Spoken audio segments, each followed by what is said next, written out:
El siguiente programa tiene clasificación A, apta para todo público. Contenido, opinión y informativo. Las opiniones vertidas en este programa son de exclusiva responsabilidad de sus periodistas y entrevistados. Majestad FM respeta la libertad de expresión con responsabilidad. Majestad FM presenta A Primera Hora, un recorrido informativo por los hechos más importantes del Ecuador y el mundo. Majestad FM presenta A Primera Hora, un recorrido informativo por los hechos más importantes del Ecuador y el mundo. Y la opinión fresca, diversa y plural. Al aire, los contertulios Fabricio Vela y Alexis Moncayo. Bien. Así que arrancaremos el día de hoy con el vicepresidente Febres Cordero, ¿no? Con el doctor Blasco Peña Herrera Padilla. Así es. Ábrame el micrófono. Muchas gracias, muy gentil. Estamos iniciando a primera hora, 6 de la mañana con 5 minutos, titulares a continuación. El siguiente segmento tiene contenido y informativo. En A Primera Hora, los titulares de la jornada de hoy.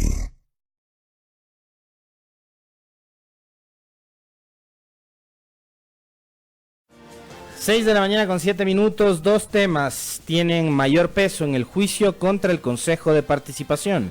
Exvedor del caso Gran Hermano fue detenido en la provincia de Bolívar. Ahorro de unos 167 millones de dólares es la meta en la segunda fase del proceso de optimización del sector público. Lenín Moreno lamenta el símil que usó para resaltar el emprendimiento.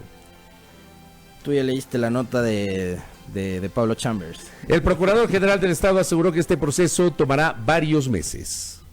Y control en área minera se mantendrá hasta enero. 6:07 en A Primera Hora.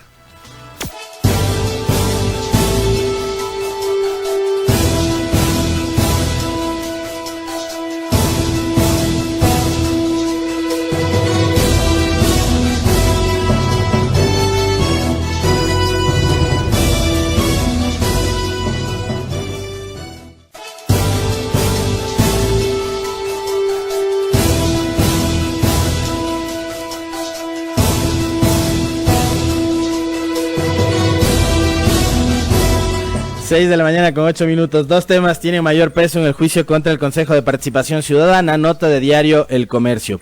El trámite del juicio político en contra de la mayoría de integrantes del Consejo de Participación Ciudadana y Control Social entra en su fase final en la Asamblea Nacional.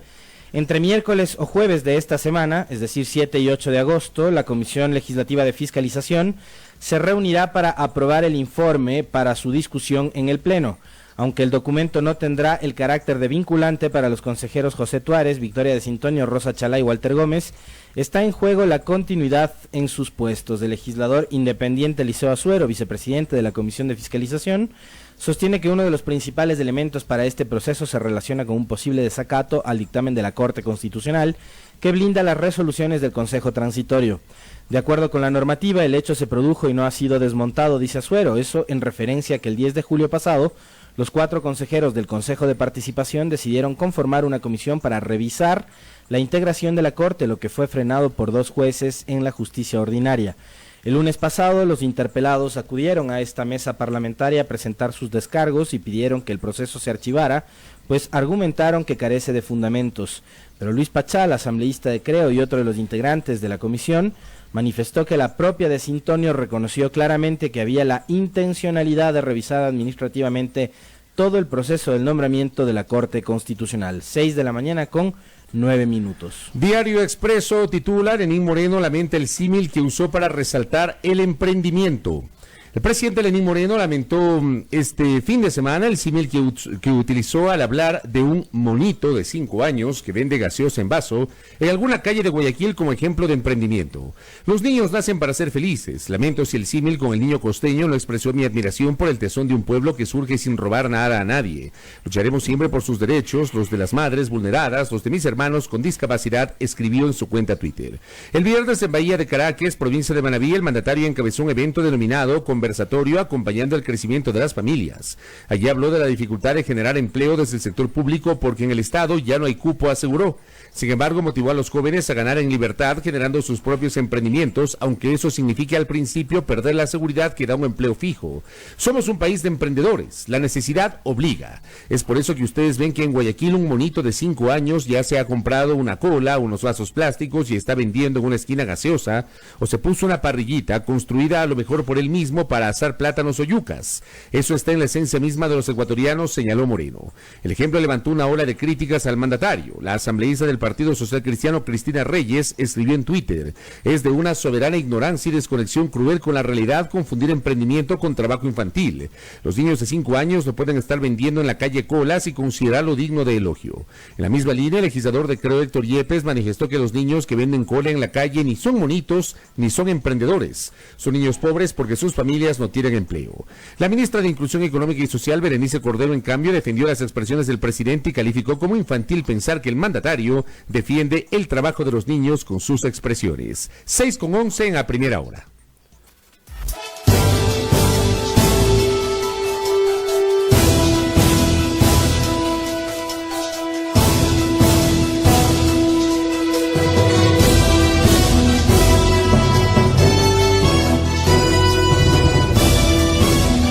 De la mañana con 11 minutos. Pablo Chambers, ex veedor del caso Gran Hermano, fue detenido. Nota de diario La Hora. Pablo Chambers, ex veedor que investigó y concluyó que el presidente Rafael Correa entonces conocía sobre los contratos que su hermano Fabricio tenía con el Estado, fue detenido el sábado en Balsa Pamba, provincia de Bolívar, y trasladado a la Policía Judicial de Quito. Aunque según Chambers, su pena de 1 año en prisión por levantar falso testimonio habría prescrito, la detención policial sería un indicador de que su orden de captura se encontraba vigente. La activista Marta Roldós opina que esta es una situación alarmante, pues si se habla de hacer cirugía contra la corrupción, no puede ser que la Policía Nacional sea acuciosa y perseguidora de algo que supuestamente ya no está vigente, contra gente que no hizo nada más que denunciar corrupción, y mientras los corruptos no tienen la misma acuciosidad por parte de la policía. Para Roldós sería importante conocer cómo opera la Policía Nacional, es decir, a qué casos le dan luz verde y cuáles desestiman. Nunca he terminado de entender cómo funcionan estas órdenes de captura o a qué obedecen. Las veedurías ciudadanas y el control social no han tenido una garantía suficientemente adecuada para que ejerzan su derecho, señala Germán Rodas, coordinador de la Comisión contra la Corrupción, cuya institución fue sentenciada a 1 año de prisión por hacer control social al ex contralor y actual prófugo de la justicia, Carlos Polit.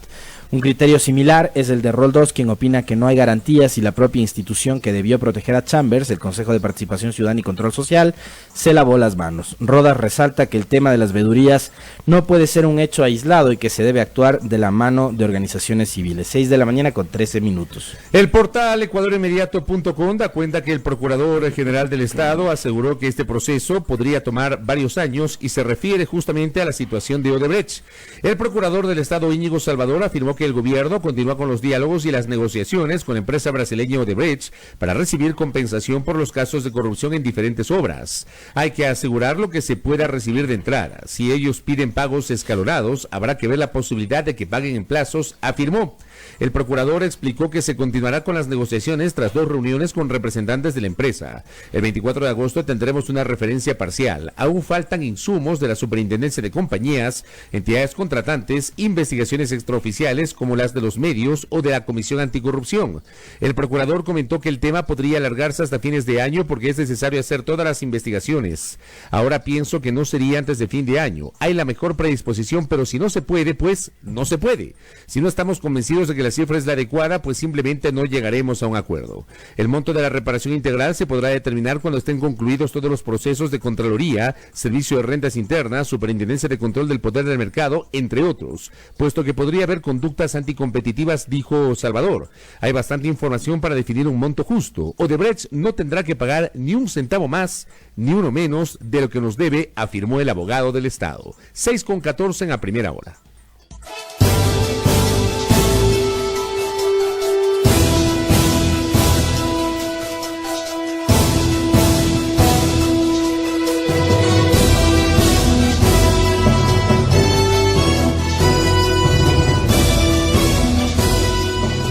6 de la mañana con 15 minutos, ahorro de unos 167 millones de dólares.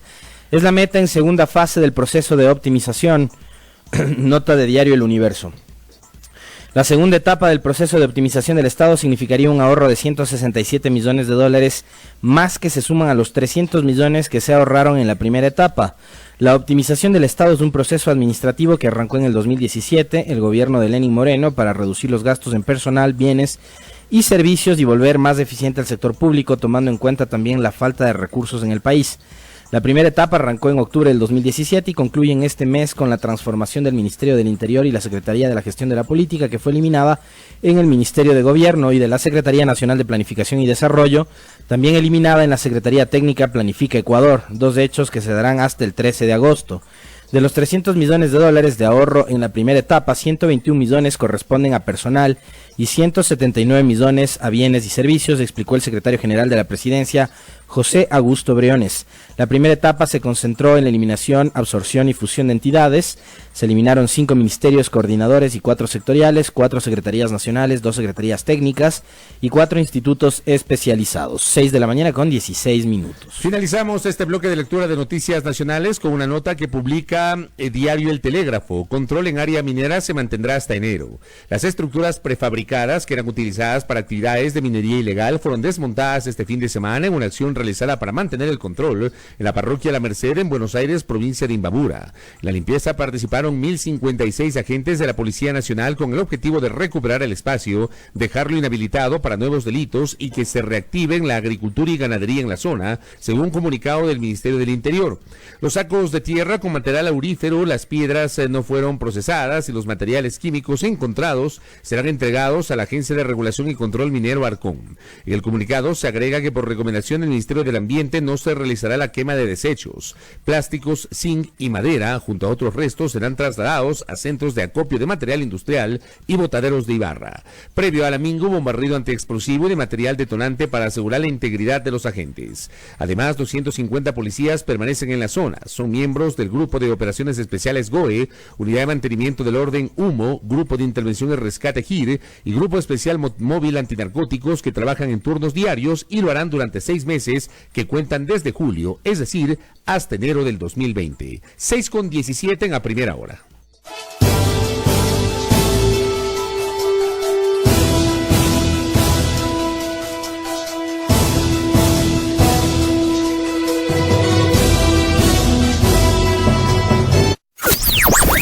El siguiente segmento tiene contenido o opinión. Los contertulios analizan ahora la actualidad del país y el mundo. En A Primera Hora, la tertulia del día. Un ejercicio de plena libertad de expresión con responsabilidad.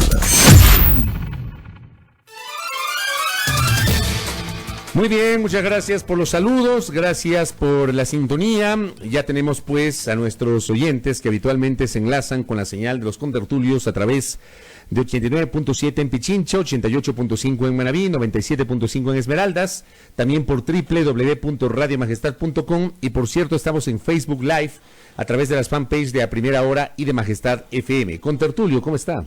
Muy bien. ¿Cómo iniciamos esta semana? Con muchas cosas para comentar. Hay harto para comentar. Sí, mucho. Harto.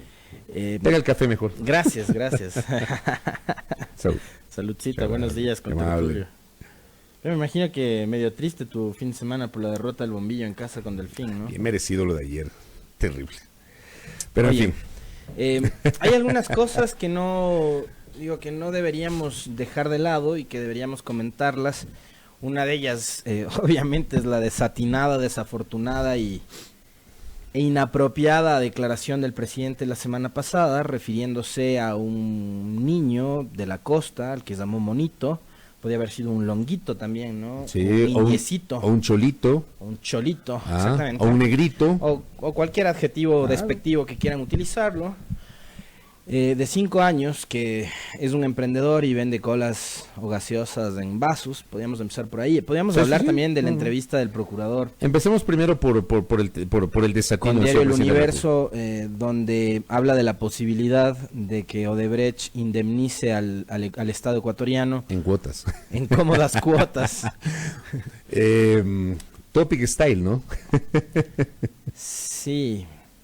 Y son, digamos, cosas que a uno, como ciudadano, esto ni siquiera como periodista, sino como ciudadano, a mí, digo, me generan indignación porque finalmente quien fue burlado fue el país y creo que no se está haciendo en serio, lo correcto, porque estos señores que corrompieron las estructuras estatales, públicas, no solo del Ecuador, sino de muchísimos otros países de la región, no paguen una condena. Es decir, aquí en Ecuador, por ejemplo, no hay ningún representante de Odebrecht que haya sido enjuiciado o que esté formando parte de los procesos penales. Ni por el entonces fiscal Carlos Vaca, el momento que vincularon a Jorge Glass, acuérdate lo que pasó con el representante de Odebrecht, ni tampoco por la actual fiscal Diana Salazar. O sea, en los dos casos ha llamado la atención, y no solamente lo decimos nosotros, se han escuchado, por ejemplo, expresiones. Yo, el último fin de semana, escuché un programa de la semana anterior en una radio colega, en donde el ex legislador y ex candidato a la alcaldía de Quito, César Montúfar, que además es muy crítico de la década anterior y ustedes lo conocen, Montúfar, por ejemplo, se mostró sorprendido de que no esté ninguna persona asociada a Odebrecht dentro de la investigación que desemboca en este procesamiento judicial por el cual va a ser vinculado el expresidente Rafael Correa, va a ser vinculado el ex vicepresidente Jorge Glass, y me refiero yo al caso Arroz Verde, que deriva justamente en un supuesto financiamiento de Odebrecht y de otras empresas privadas. Hay algunos empresarios privados de otras empresas que han sido vinculados, ¿no? Y extrañamente a la gente de Odebrecht no la han vinculado. Hay una serie de explicaciones que evidentemente hay que leerlas con pinzas, hay que escucharlas con mucho detenimiento, pero que no terminan de satisfacer esta necesidad de reparación, de justicia y de sanción que buscamos los ecuatorianos sobre un escándalo de enormes proporciones, no solamente en el Ecuador, sino en el mundo, ¿no? Porque lo de Odebrecht es un escándalo a nivel planetario que se ha circunscrito ciertamente a varios de los países de América Latina, y del cual Ecuador no ha podido abstraerse, más allá de que, a diferencia de otros países, en el caso del Ecuador yo sí creo que sobre este tema se ha actuado de forma muy lenta en los últimos tiempos. Y con mucha ligereza, porque a mí hay algo que no me cuadra, y es, finalmente, digo, si es que se concreta la devolución de esos dineros a lo que se habría comprometido Odebrecht, o se estaría comprometiendo con el Estado a través de esta Secretaría Anticorrupción que lidera el señor Granda, y con el procurador también. Tengo entendido que en ese proceso está la Fiscalía y la Contraloría también.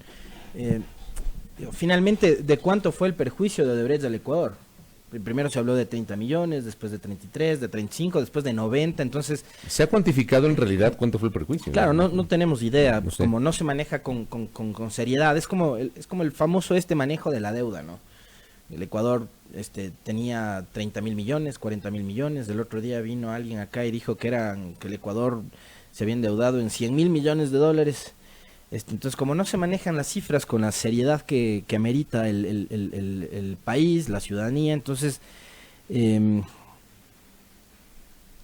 ¿Cómo determinar la cifra exacta del perjuicio de la empresa esta al Estado? Y acá... Y cambian con base a la coyuntura, ¿no? Así es, claro. Es como la cifra esta de la corrupción también. Primero, la presidenta de la Asamblea de ese entonces, Elizabeth Cabezas, dijo que Correa se llevó 25 mil millones. Después, los de la Comisión Anticorrupción dijeron 70 mil, y después otro más dijo 100 mil millones se robaron de la corrupción. Entonces, mientras no hablemos con certezas, es muy difícil que hagamos que esta empresa corruptora se comprometa a devolver el dinero. Pero yo insisto, o sea, está bien, le felicito, procurador, qué bien que haya logrado llegar a ese nivel de entendimiento con estos corruptos de Odebrecht que quieren resarcir al Estado ecuatoriano. Me parece perfecto que quieran hacer una reparación económica. Ya, ok, pero ¿por qué no les vinculan en los casos judiciales? O sea, chévere, que nos devuelvan la plata, pero también que se vayan a CANAF, o sea, ¿o no? Claro, así es. Así es. Porque si no, insisto, lo que están demostrando es que en unos casos lo que quieren es revancha, es venganza, y en otros, no, o sea, no quieren lo mismo. Claro, y cuando yo leo esta nota del procurador, que la publicó El Universo y que ha sido reproducida por ecuadorinmediato.com durante estas horas, inmediatamente se me viene a la cabeza el famoso anuncio respecto de la devolución de los 13 millones y pico de dólares de Tomislav Topic. ¿Y ya sabes cuánto ha devuelto? No sé, eso te iba a decir. Para empezar, 13 millones de dólares que supuestamente le aparecieron ahí en la cuenta por arte de magia. después que supuestamente es un dinero que depositaron a través de la empresa Gloria International, que no sé qué, que no sé cuándo, o sea, metiéndote un poco de cosas. Luego, como no tengo certeza sobre el origen de esa plata, sobre la licitud de esa plata, yo le voy a devolver al Estado ecuatoriano. Con bombos y platillos hacer anuncio. Pero le voy a devolver en cuotas. Y de acuerdo a mi flujo. Si tengo plata este mes y tengo flujo, devuelvo. Si no tengo plata, pues devolveré el otro mes. Yo no sé cuántas cuotas habrá devuelto el señor Topic, por mencionar un ejemplo. No lo sé. O sea, si estamos hablando de transparencia, yo sugiero que las autoridades deberían presentar un informe pormenorizado de si efectivamente el señor Topic ha devuelto la plata. Ha devuelto la plata. ¿Cuánto ha devuelto? ¿Cuánto le falta por devolver? ¿Con qué periodicidad está devolviendo? Y lo otro, sobre esos 13 millones de dólares, hubo un anuncio que aquí en esta mesa de trabajo respetuosamente lo criticamos, que fue el generado por el presidente de la República conjuntamente con otras autoridades, un día ante los jubilados, señalando que Centro Cultural Metropolitano. Señalando que esa plata con tertulio iba a servir para pagar a los jubilados. 13 millones, que es una cantidad pequeñita frente a los 1.200 millones de dólares, que entiendo es la deuda que mantiene el Estado con el Seguro Social por ese concepto. El tema es que hicieron una entrega simbólica de un cheque. Simbólica. Era una entrega simbólica de un cheque.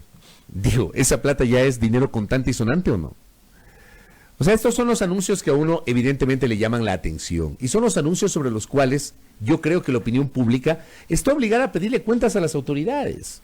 Y al pedir cuentas a las autoridades, eso no se hace porque se es opositor o detractor. Simplemente porque yo creo que la sociedad merece la información del gobierno, la información del sector oficial.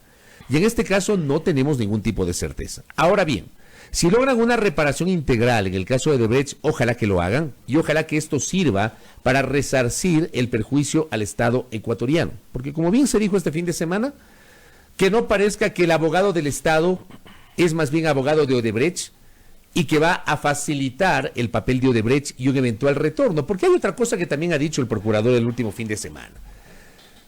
Que digo, en un Estado de Derecho es lo correcto. Es lo correcto.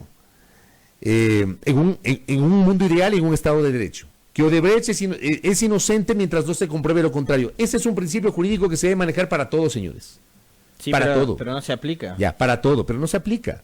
Porque claro, el procurador se refiere a Ciro Odebrecht y sin embargo, hace pocos días la presidenta de la Comisión de Fiscalización dijo lo contrario. Entonces, ¿qué mismo? Yo me quedo con esta postura del procurador. Y la Fiscalía te dicta orden de prisión preventiva en fase de investigación. Así es. En cualquier caso, ¿no? Vamos. O sea, más seriedad en este tipo de anuncios. Sobre el cual, evidentemente, el país está expectante y el país está a la espera. Vamos con otro que planteaba el contertulio. Una declaración, señores, y por Dios, por autoridades del gobierno, con todo respeto. Hay algunas autoridades de gobierno que en lugar de reconocer que fue un desatino del señor presidente de la República, yo entiendo la postura de defender o de tratar de matizar la declaración del presidente de la República. Matizar es suavizar la declaración del presidente de la República. Yo entiendo. Pero que haya otras autoridades del gobierno que inmediatamente frente a la crítica pretenden asociarla con el correísmo porque tienen eso tatuado. O sea, ese es el mensaje que está tatuado en la postura de ciertas autoridades del gobierno. Todo es correísmo. Me imagino que Cristina Reyes es correísta. Me imagino que Héctor Yepes es correísta. Me imagino que Sibel Martínez es correísta. Sibel Martínez es vicepresidenta del Consejo de Protección de Derechos de Quito. Me imagino, ¿no? Me imagino que todos estos personajes son correístas porque se han manifestado en contra de esta declaración. Por favor, la declaración del presidente de la República del día viernes en Bahía de Caracas fue totalmente desatinada. El símil no aplicaba. No aplicaba. Yo estoy convencido, contertulio, que no fue con mala intención. Pero un jefe de Estado tiene que cuidar celosamente cada palabra que emite. Cada palabra que emite. Es el jefe de Estado, no es el Fabricio Vela o no es el Alexis Moncayo. Es el presidente de la República. El primer magistrado del país. Ventajosamente nosotros no hacemos de esos símiles. ¿Me comprendes? O sea, y alguna gente, ¿no? También queriendo defender o justificar la postura del presidente diciendo, yo no me ofendo porque me dicen mono. No se trata. Yo tampoco me ofendo porque me digan serrano, o porque me digan mono, o porque me digan longo. O sea, no tengo ningún problema con eso. Estamos hablando de que se refieren a un niño de 5 años, haciendo una comparación, y casi normalizando el hecho de que en una esquina un niño de 5 años está con una botella de Coca-Cola vendiendo cola en un vaso plástico. Gaseosa. ¿Ya? O sea, eso no se puede normalizar. Es como que aquí en la sierra normalicemos que a las 2 de la mañana tú transitas por ciertas calles de Quito y encuentras a niños vendiendo flores, que es algo que lamentablemente no se ha podido erradicar desde tiempos que no me acuerdo. O sea, tú no puedes normalizar ese tipo de cosas. Niños que te venden chupetes en las esquinas. No puedes normalizar ese tipo de cosas. Entonces el símil es inaplicable. Y luego el señor presidente de la República emite un tuit en el cual, insisto, no ofrece disculpas, no se retracta, simplemente dice, lamento que el símil haya... O sea, por favor, creo yo que un gobernante, sobre todo un gobernante, tiene la obligación de rectificar. Créanme, ofrecer disculpas y rectificar no es malo. No es malo. Ofrecer disculpas y rectificar habla bien de una persona, de un ser humano, no se diga de una autoridad. Y una autoridad no es una máquina, hasta las máquinas se equivocan. Una autoridad, contertulio, amigos, amigas, es susceptible de errores, por supuesto. Pero la autoridad está obligada a rectificar si se equivocó y no a pretender dar explicaciones o matizar una declaración totalmente desatinada que a mí en lo personal me causó mucha indignación. Y créanme, aquí no se trata de ser morenista, correísta, lacista, nebotcista. Dejen la política a un lado. Dejen la política a un lado. O sea, enfoquémonos en el desatino de la declaración presidencial. Una declaración totalmente inoportuna, totalmente inadecuada, totalmente fuera de lugar, que debió ser rectificada por el presidente de la República. No matizada, no suavizada. Rectificada por el presidente de la República con tertulia. Creo que en eso estamos en sintonía, ¿no? Sobre esto. Hay algunas cosas ahí con respecto a, por ejemplo, mensajes que en mi caso resultaron decepcionantes, porque yo esperaba un poquito más de parte de, por ejemplo, funcionarias como Berenice Cordero, que es ministra de Inclusión Económica y Social, o sea, la ministra que se encarga del bienestar social de nuestros niños, de nuestras niñas, de los adolescentes, de los adultos mayores y demás. Yo hubiese preferido el silencio de parte de ella a aquel tuit en donde habló de un emprendimiento infantil precoz. Ese emprendimiento infantil precoz, como ella le llama, yo le hago un símil también con el de la desesperación de no tener con qué comer o para comer. Insisto, hubiera preferido el silencio. El señor Santiago Cuesta, podemos esperar lo que sea, él maneja un nivel de comunicación bastante primario, así que por suerte podemos leerle, o sea, si no nos tocaría aprender a leer con jeroglíficos, pero de él no podemos esperar absolutamente nada más, ¿no? Ahora, lo que sí yo quisiera que valoren y mucho quienes a nosotros nos siguen a diario es lo que nos decía hace un momento un oyente, ¿no? El cerco mediático que hay con respecto de estos temas. Y ver que dentro del gobierno también hay funcionarios que hacen mea culpa. Por ejemplo, ayer yo veía unas declaraciones del vicepresidente Sonnenholzner en un programa de televisión donde él reconocía que uno de los errores del gobierno es haber recortado el presupuesto para comunicación y no manejar mejor precisamente esas líneas discursivas que tiene el gobierno. Y yo creo que mucho tiene que ver también con el mal manejo de la comunicación que ha habido durante todos estos 2 años. El presidente Moreno en muchas ocasiones se ha salido del discurso y ha empezado a improvisar. Y cuando empieza a improvisar, comete este tipo de errores y de desatinos. Cuando digo, si leería un discurso que no le tomaría más de 25 minutos o 30 minutos preparado con respecto al tema que están tratando y demás, probablemente le evitaría este tipo de inconvenientes y de problemas. Ahora, la ventaja de él es que los medios, los grandes medios, no dicen nada. Porque cuando Correa decía gordito horrorosa, que era una barbaridad y que nosotros aquí, para algunitos que se perdieron en el espacio, yo le encaré a Correa y le dije si eso estaba mal y Correa terminó aceptando, después de que se molestó. Pero de la fecha, todo lo que él quiso. 30 de noviembre del 2017 le dijimos eso aquí. Correa se enojó todo lo que él quiso, pero a la final reconoció que fue un error. Pero en ese momento, cuando él dijo gordito horrorosa, vieja pelucona, enano de bonsai, tarzán de bonsai, no sé cuántos insultos más de los tantos que decía cada sábado, la prensa se lo recordaba durante toda la semana. Pero ahora en cambio tenemos una prensa que prefiere callarse. Entonces acá hay una serie de cosas. Prefiere callarse, pero además algunos de estos líderes de opinión vinculados a los medios, no solo que se callan, sino que justifican. Justifican, porque eso es lo que está pasando con tertulia. Ajá, entonces hay un montón de cosas, desde el hecho del uso de la palabra monito, ¿no? Que ya es y es totalmente discriminatoria, porque a un niño no le puedes tratar así. O sea, y tiene que ver también con los conceptos de estos del regionalismo que a ratos manejamos tan desafortunadamente en Ecuador y que muchas veces se sobredimensionan, es verdad, pero en este caso creo que es peor porque se trata del presidente. Lo otro es romantizar la pobreza y normalizar la pobreza, o sea, eso me parece bárbaro. Y mira tú que coincide con que nosotros del día viernes cuestionábamos un tuit de un representante de las cámaras gremiales empresariales de Guayaquil, que subió una fotografía de un sujeto que llevaba en una motocicleta remolcando 2 lavadoras, y él decía, miren este emprendedor ecuatoriano, ¿no? O sea, probablemente el hombre no tenía de dónde más vivir ni de dónde sacar para dar de comer a sus hijos, que se las ingenió para transportar 2 lavadoras en un remolque con una moto y hacer lavado a domicilio, ¿no? Pero eso para la brillante clase empresarial, muchos de esos herederos que no emprendieron ni medio puesto de venta de cigarrillos de contrabando, para ellos esto es de emprendimiento. Entonces de verdad que estamos locos tratando de normalizar absurdos, sí, como el absurdo de la declaración, que también me la recuerdan, que esto también es parte de cómo se normaliza el debate y la violencia política, incluso contra la mujer, de las otra vez, bueno, acá ya no son ni desatinadas, es una cuestión habitual, declaraciones del señor Bucaram en la misma radio que le abre semanalmente siempre los micrófonos para que él diga que las mujeres correístas son drogadictas, prostitutas, perras, gordas, feas, culonas, etcétera. Expresidente de la República, refiriéndose hacia las mujeres. Pero para la ministra de Gobierno, María Paula Romo, eso es parte del debate político, entonces está bien que Bucaram les insulte mujeres. Y las feministas, como hacen espíritu de cuerpo y como son parte de este frente de choque de la ministra Romo, prefieren casarse y no decir nada.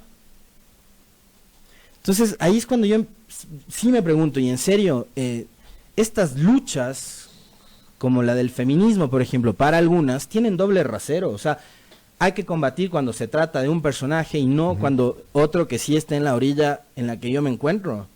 Es mejor cállate. Tienen doble rasero. Deja de activar. No seas hipócrita. Tienen doble rasero. Pero es de una hipocresía tenaz, pues, con como este tema que estamos hablando. O sea, yo coincido contigo. Yo le repliqué un tuit a la ministra de Inclusión Económica y Social. Yo, Berenice Cordero, me precio conocerla hace muchos años. Berenice Cordero ha estado vinculada íntimamente, y yo no podría discutir la labor que a lo largo del tiempo, desde el activismo, desde las ONGs, ha hecho Berenice Cordero para contribuir con sus esfuerzos a la erradicación del trabajo infantil. Pero creo yo que su tuit fue totalmente innecesario, porque además pretendió suavizar, pretendió justificar una postura presidencial que fue totalmente desatinada, insisto. Porque no se puede ni normalizar ni romantizar la pobreza, ni normalizar ni romantizar el trabajo infantil. Y por ejemplo, de verdad, a veces pienso que ya llegamos a un punto en que todos estamos locos, ¿no? O nosotros somos los locos, o los que escriben cosas como para justificar que se trabaja desde los 5, desde los 10 años, son los locos. O sea, no sé quiénes somos los locos, si ellos o nosotros. Pero por ejemplo, ha habido gente que dice, yo he trabajado desde los 10 años. Señores, que haya trabajado desde los 10 años, no ha de ser porque seguramente decidió a los 10 años emprender, pues, con Tertulio. Seguramente trabajó desde los 10 años porque había una necesidad en su hogar, porque seguramente sus padres tenían graves condiciones económicas, porque probablemente tenía el papá ausente, porque probablemente su origen es un hogar con una madre que se dedicaba todos los días a tratar de llevar el sustento a la casa y que no tenía esposo, que no tenía pareja. O sea, investiguemos la realidad de muchísimas, de miles de familias en el Ecuador. De madres que se quedaron solas con sus hijos, que se convierten automáticamente en jefas de hogar. De mujeres que tienen que levantarse temprano para tratar de dar el desayuno a sus hijos, que luego probablemente se desempeñan en el servicio doméstico, que van a lavar la ropa, que sus hijos para ayudar resulta que se dedican a lustrar los zapatos. Perdónenme, pero son realidades que ocurren en el Ecuador, que no las puedes soslayar, que no las puedes normalizar. Ver a un niño que te betuna los zapatos es parte de lo que nosotros seguramente hemos normalizado como sociedad. Pero eso no significa que está bien, amigos y amigas. No significa que está bien. No significa que está bien que un niño reparta periódicos. Eso responde a una necesidad, no responde a una característica del emprendedor. Oye, por favor. y además de esa persona que citas tú, que puede ser cualquiera, ¿no? De que, yo también trabajé. Claro, él trabajó, pero seguramente él trabajó para que sus hijos no vuelvan a repetir la misma historia. Pero te das cuenta que está hasta deseándole lo mismo que le pasó a él, a otros niños que hoy no tienen las facilidades para ir a la escuela, para ir a educarse, para jugar, que eso es lo que deberían estar haciendo a esta edad. No tuvieron acceso a una educación. No, pero cuando tú dices es que a mí me tocó trabajar desde pequeño y yo he escuchado también historias como esas, ¿no? La de Guillermo Lazo, que dice que él también trabajó desde que era guagua. Bueno, dice, pero yo lo hice y lo sigo así, y sigo trabajando para evitar que mis hijos tengan que hacerlo desde niños. Pero por el mismo hecho de que a ti te tocó atravesar esa situación, debes ser el primero en cuestionar, pues. Debes ser el primero en cuestionar que la autoridad que está convocada y que fue elegida para evitar esas distorsiones que tiene nuestra sociedad sea la primera en normalizar eso.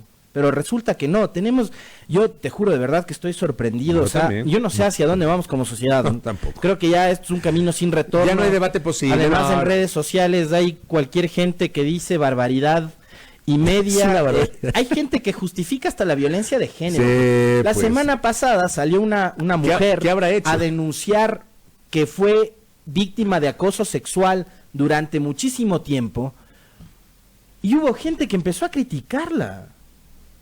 O sea, esas cosas tienes tú en redes sociales, ¿no? Una mujer que con la valentía que debe tenerse en esos casos sale en redes sociales y denuncia el caso de acoso sexual, de violencia sexual, Sí, de la que ha sí. sido víctima durante muchísimo tiempo por X razones, porque además de esto ya hemos hablado nosotros de infinidad de veces, donde hay incluso, y pasa lo mismo en el tema del abuso en contra de menores de edad, hay una relación de poder que no permite que la víctima salga a denunciar.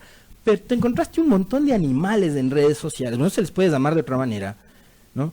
Que criticaban, cuestionaban y se burlaban de la persona que denunciaba haber sido víctima de abuso sexual. O sea, es que yo en serio, de verdad, creo que como sociedad no tenemos salida. O sea, No hay. somos una sociedad No hay. totalmente machista, totalmente racista, totalmente xenófoba, intolerante, bravucona, resabiada, mal educada. O sea, somos un desastre como sociedad.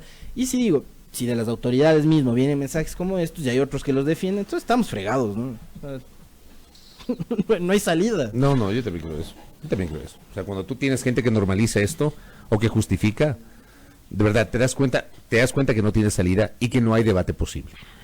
Y cuando tienes autoridades que asocian todo con la política y que contribuyen a la politización del mensaje, no hay debate posible. Por cierto, sobre esto también quiero expresar mi total repudio.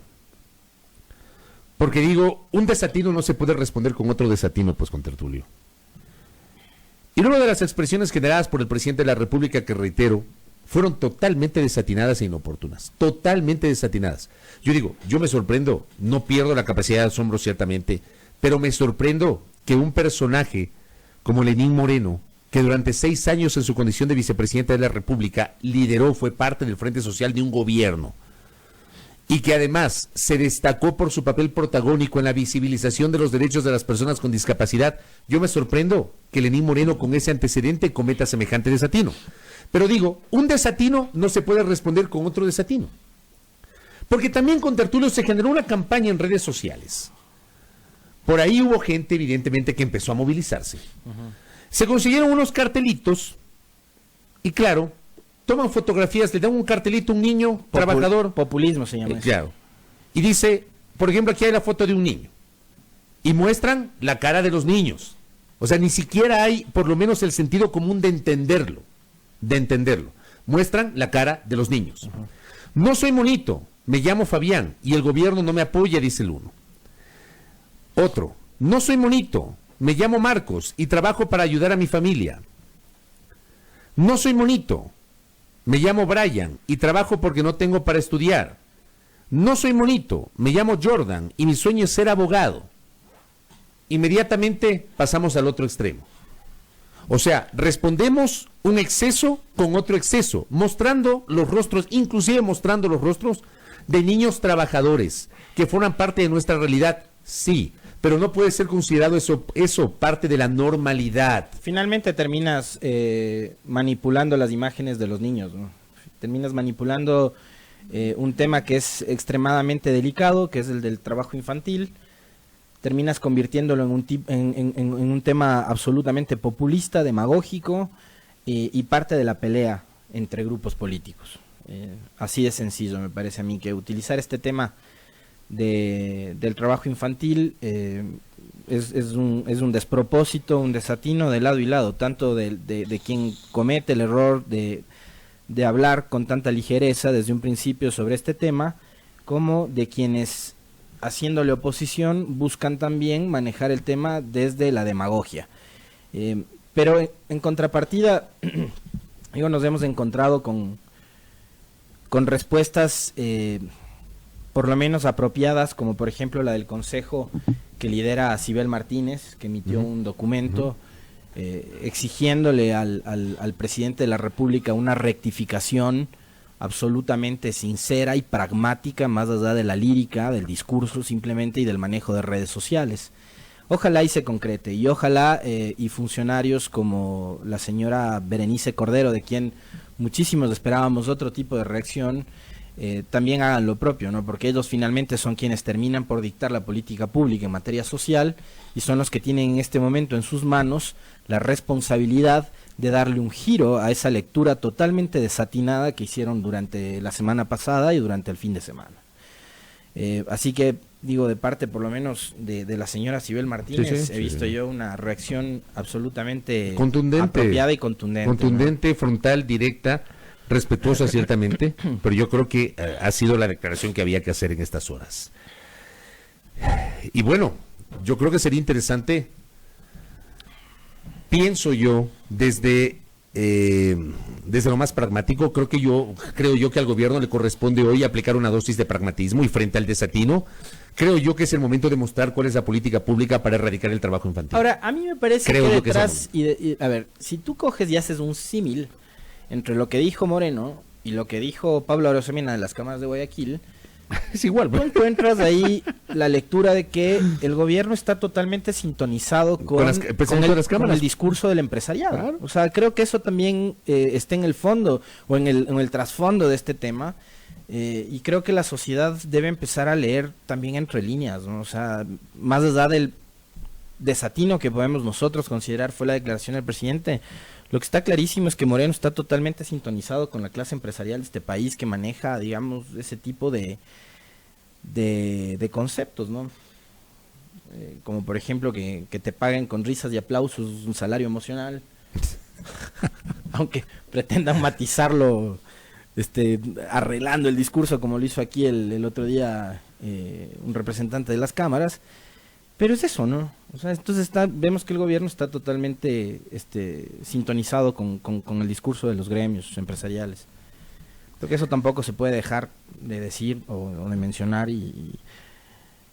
porque sí, es parte del debate, ¿no? De acuerdo, es parte del debate, de acuerdo. Para ir cerrando el comentario, y gracias por la enorme interacción que estamos teniendo ahora mismo en el inicio de esta semana en nuestro espacio, en la transmisión del Facebook Live, recibí un mensaje que decía y me recordaba algo que es verdad. Luis Novoa Naranjo empezó a trabajar desde muy niño. Luis Novoa Naranjo, si mal no recuerdo, nació en Ambato, en mi ciudad. Y así hay múltiples ejemplos. Guillermo Lazo empezó a trabajar desde muy niño. Me recordaba el mismo oyente, en Estados Unidos, John Rockefeller empezó a trabajar desde muy niño. A ver, analicemos las razones por las cuales empezaron a trabajar. O sea, por favor, creo que no hay que perderse del debate. Que un niño trabaje a los 5, a los 6, a los 7, a los 8, a los 10 años no es normal. No es normal. Por más que ese niño que empezó a trabajar a los 10 años luego se convierta en un multimillonario o en el hombre más poderoso a nivel económico del Ecuador, no es normal que haya empezado a trabajar a los 10 años. No nos perdamos del debate. no nos perdamos del debate. El ideal es que un niño de 10 años no tiene que estar en las esquinas vendiendo, no tiene que estar repartiendo periódicos o limpiando los zapatos en una plaza. El ideal es que un niño de 10 años esté en la escuela. A las 10, 11 de la mañana esté recibiendo clases, reciba desayuno escolar, reciba almuerzo escolar. Pero hace un momento nosotros en la lectura de noticias decíamos que en esta nueva fase de optimización se iban a ahorrar 167 millones adicionales a los 300 que supuestamente se han ahorrado. La nota decía y recogía citas de declaraciones de funcionarios del gobierno que decían, claro, lo que se busca es minimizar los gastos que pueden considerarse a ratos superfluos, ¿no?, del Estado. Pero lo que te das cuenta también es que la política social se ha venido a menos con esos recortes en los presupuestos. O sea, hay mejor atención en educación. La semana pasada el Universo publicó que se iban a desvincular a 60,000 profesores. Entonces, ¿quiénes van a atender a los chicos que van a las escuelas? Díganme hasta ahora cuántos funcionarios del Ministerio de Salud Pública han sido desvinculados de sus cargos. ¿Eso qué significa? Significa que hay menos atención en los hospitales públicos de salud y así por el estilo. Entonces, me parece a mí que no está tan bien la cosa, ¿no? No. O sea, no, y si esto ocurre, si hay más emprendedores de 5 años, es porque hay más pobreza, ojo. Pero póngale las comillas, emprendedores de 5 años. Un niño de 5 años no puede ser un emprendedor. Perdónenme, no nos perdamos. Voy a la pausa rápidamente, gracias. Un mensaje que recibo es de Guayaquil, ¿no? Yo soy de Guayaquil y no me molesta que me digan mona, me disgusta que nos vean la cara y se compare el trabajo infantil con emprendimiento. Ese es el tema de fondo. Ese es el tema de fondo. Ese es el tema de fondo. No nos perdamos, lamentablemente, digo, como ha ocurrido con algunos episodios recientes, siempre un segmento de la opinión pública pretende suavizar las cosas y redireccionar el debate hacia otro tema que probablemente no es el más importante. Bueno, vamos a la pausa y al retornar estaremos comenzando con nuestra ronda de entrevistas. Vamos a conocer qué está pasando con los jubilados, que durante 2 semanas están en huelga de hambre en los exteriores de la Asamblea Nacional. ¿Qué mismo va a pasar con este tema? Al volver, y luego, mucho ojo, estaremos hablando sobre algunas alternativas del Instituto Ecuatoriano de Seguridad Social, sobre todo para el cumplimiento de obligaciones. Pausa en la primera hora, 6:51.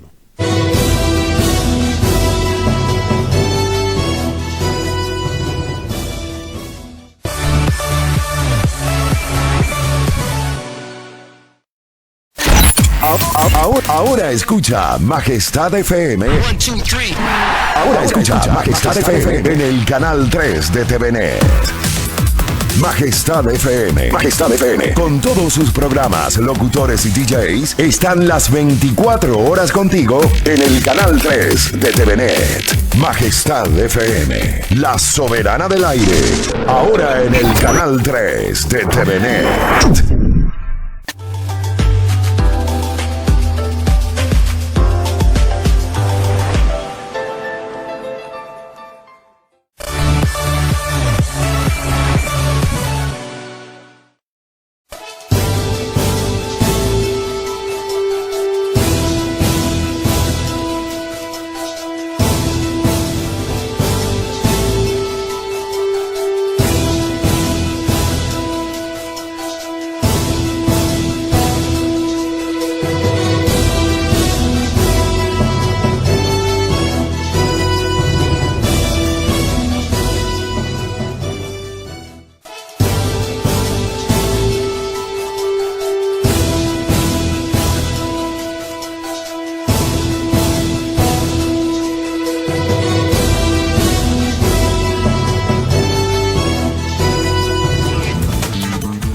Muy bien, 6:53 en la primera hora, gracias por la sintonía. Vamos a continuar con el espacio de noticias correspondiente a la jornada del día de hoy. El contraturno que recurrentemente visita la Asamblea por su condición de cronista parlamentario puede certificar que permanecen allí. Yo pude hacerlo el día viernes, que también pasé por allí. Sigue pues una enorme carpa en los exteriores del Parlamento sobre la calle Piedrahíta. Desde hace 2 semanas, jubilados vinculados al magisterio ecuatoriano iniciaron una huelga de hambre a la espera de una respuesta por parte del Estado ecuatoriano representado en el gobierno y a su vez en el Frente Económico, Es de conocimiento público que no existe aún un acuerdo que satisfaga a las partes. Hubo un planteamiento por parte del señor ministro de Economía y Finanzas, Richard Martínez, respecto a pagar una parte de lo adeudado a los jubilados con bonos del Estado. Los jubilados han señalado que requieren recibir el dinero contante y sonante. Sobre este tema visita nuestra mesa de trabajo el señor Raúl Llanes. Él es el secretario de la Coordinadora de Maestros Jubilados del Ecuador. Bienvenido, señor Llanes. ¿Cómo está usted? Bienvenido, Raúl. Buenos días. Bienvenido a este emisora que da la voz a los que no tenemos de repente voz. Con todo gusto. A ver, para entenderlo, para tener un conocimiento cabal, ¿cuál es exactamente la demanda del sector que usted representa? Bien, la demanda nuestra parte desde el año 2008. En la Constitución de la República, en la 21ª transitoria, se halla este derecho, que el Estado estimulará la jubilación de las y los docentes del sector público mediante el pago de una compensación variable que relacione edad y años de servicio. Una compensación que es adicional a la pensión jubilar que ustedes reciben. Por supuesto, es decir, en este caso el IES nos da lo que se denomina la cesantía, pero en el caso de los demás, esta conquista se la alcanzó en Montecristi, en la Constitución, ya que todos los empleados públicos tienen este incentivo. Los docentes no lo teníamos. Claro, por ejemplo, en el Poder Judicial hay un bono de jubilación que les entregan que me parece que es superior a los $40,000, alguna cosa así, me parece. Así es, efectivamente, es relacionado con eso. Y entonces, desde el 2008 hasta la presente fecha, no se ha pagado en su totalidad a los 22,000 maestros jubilados que estamos en el país. Desde el 2008, estamos hablando de 11 años que están solicitando el pago de estos recursos. En 2008, el presidente fue Correa. ¿Trataron de hablar con el gobierno anterior? ¿Llegaron a algún tipo de acuerdo? ¿No fue posible? ¿Qué ocurrió? Bien, nosotros debemos establecer que nuestra lucha ha sido con los dos gobiernos, es decir, tanto con Rafael Correa como con Lenín Moreno. En el caso de Rafael Correa lo hicimos, hemos hecho plantones, etcétera. En el caso de los compañeros 2008, 9 y 10 que se jubilaron, recibieron apenas 12,000, debiendo tener el derecho a alrededor de 36,000. Entonces los compañeros están exigiendo la diferencia. Y en el 2011, Rafael Correa pagó en efectivo, pateando, digamos, como se dice comúnmente, a los compañeros docentes que habían cumplido 70 años. Simplemente les dijo afuera que ya cumplieron la edad correspondiente, tengan o no tengan capacidad de seguir ejerciendo la profesión. Y ahí sí les pagó en efectivo. Luego, en el 2012, 13 y 14, pagó en bonos. Luego, 15, 16, 17, 18 y ahora 19, ni un solo centavo. Así está la situación. ¿Y la deuda finalmente asciende a cuántos millones de dólares y cuántos beneficiarios son? Sí, más o menos la cantidad que se requiere son unos 800 millones. En total. En total. Ya. ¿No? Y para este año estaba presupuestado 350. Exactamente. ¿Y 300. Qué pasó? De esos 350, ¿cuánto les han pagado? Vea, señores periodistas, 350 estaba establecido en el acuerdo del 23 de mayo, que se iba a pagar. ¿El 23 de mayo de este año? De este año, ¿ya? En efectivo, ¿no? ¿Y qué es lo que pasó? De esto destinan 97 millones para pagar en efectivo. De lo que estaba presupuestado ya. De lo que estaba presupuestado. ¿Decían solo 90 y cuánto? 97 millones. 97 millones. Para pagar mensualmente hasta diciembre y el resto en bonos. Entonces nosotros nos preguntamos, si nosotros tenemos que ir a la clínica, a la tienda, etcétera, llevando papeles, creo que no nos dan de recibir. Y eso es por eso es de la razón del rechazo al bono, porque las necesidades son inmediatas en el caso de los maestros jubilados. Pero usted nos decía que anteriormente, durante el gobierno de Correa, también hubo un momento en el cual se les pagó con bonos.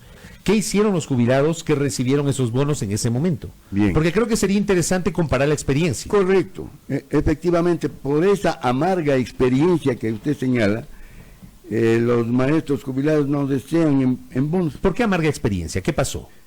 Maestros jubilados que adquirieron en el 2013, 12, 13 y 14 los bonos, por la necesidad tuvieron que vender. ¿Y cuál fue el castigo? El castigo fue hasta el 30%.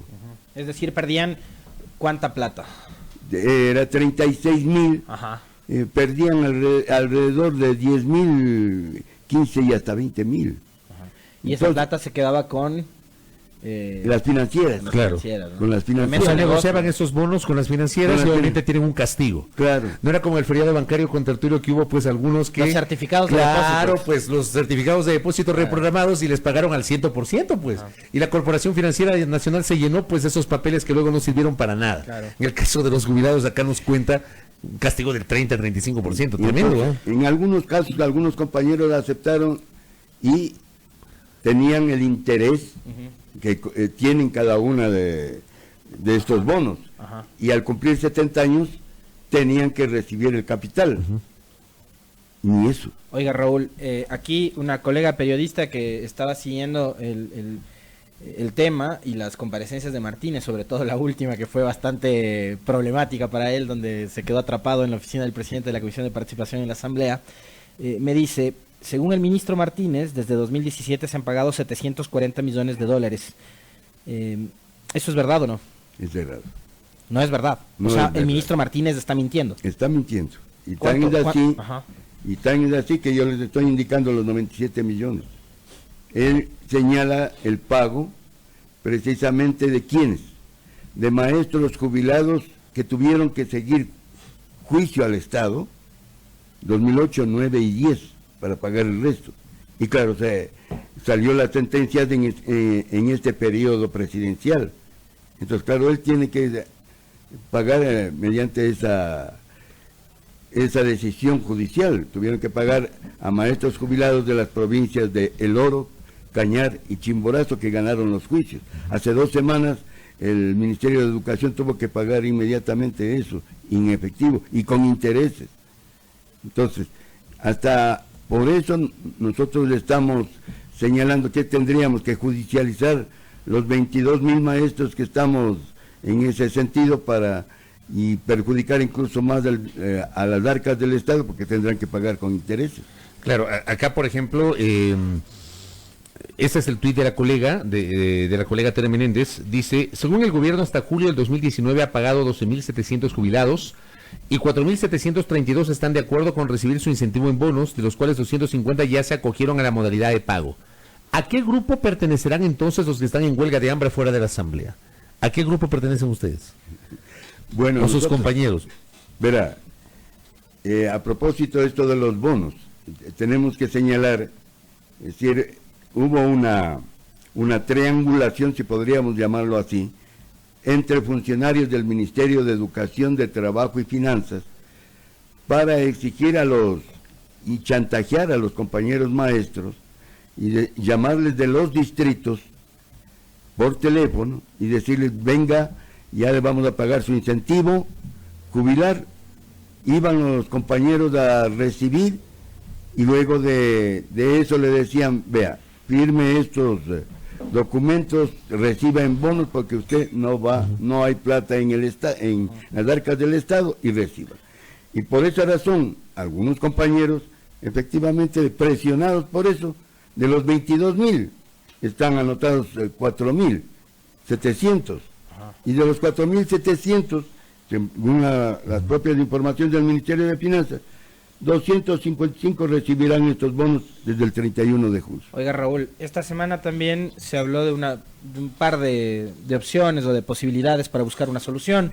Una de esas, pagarles prorrateado hasta fin de año, y la otra, aprobar una reforma en la Asamblea para, decía uno de los funcionarios del gobierno, vamos a hacer el esfuerzo, el gobierno y la Asamblea, el gobierno y la Asamblea iban a hacer el esfuerzo, no, para que el resto de ecuatorianos solidariamente les pongamos la plata que necesitan para pagar. O sea, el esfuerzo finalmente tenía que hacerlo el pueblo, ¿no? Como ocurrió en 2016, cuando se sacó de un porcentaje de los ingresos de todas y todos.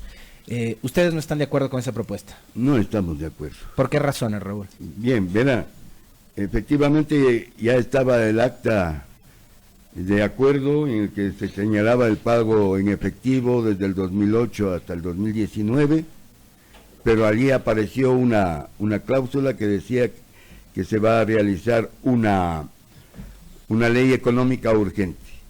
Hasta ahí, bueno, nosotros no suponíamos lo que se escondía atrás de eso.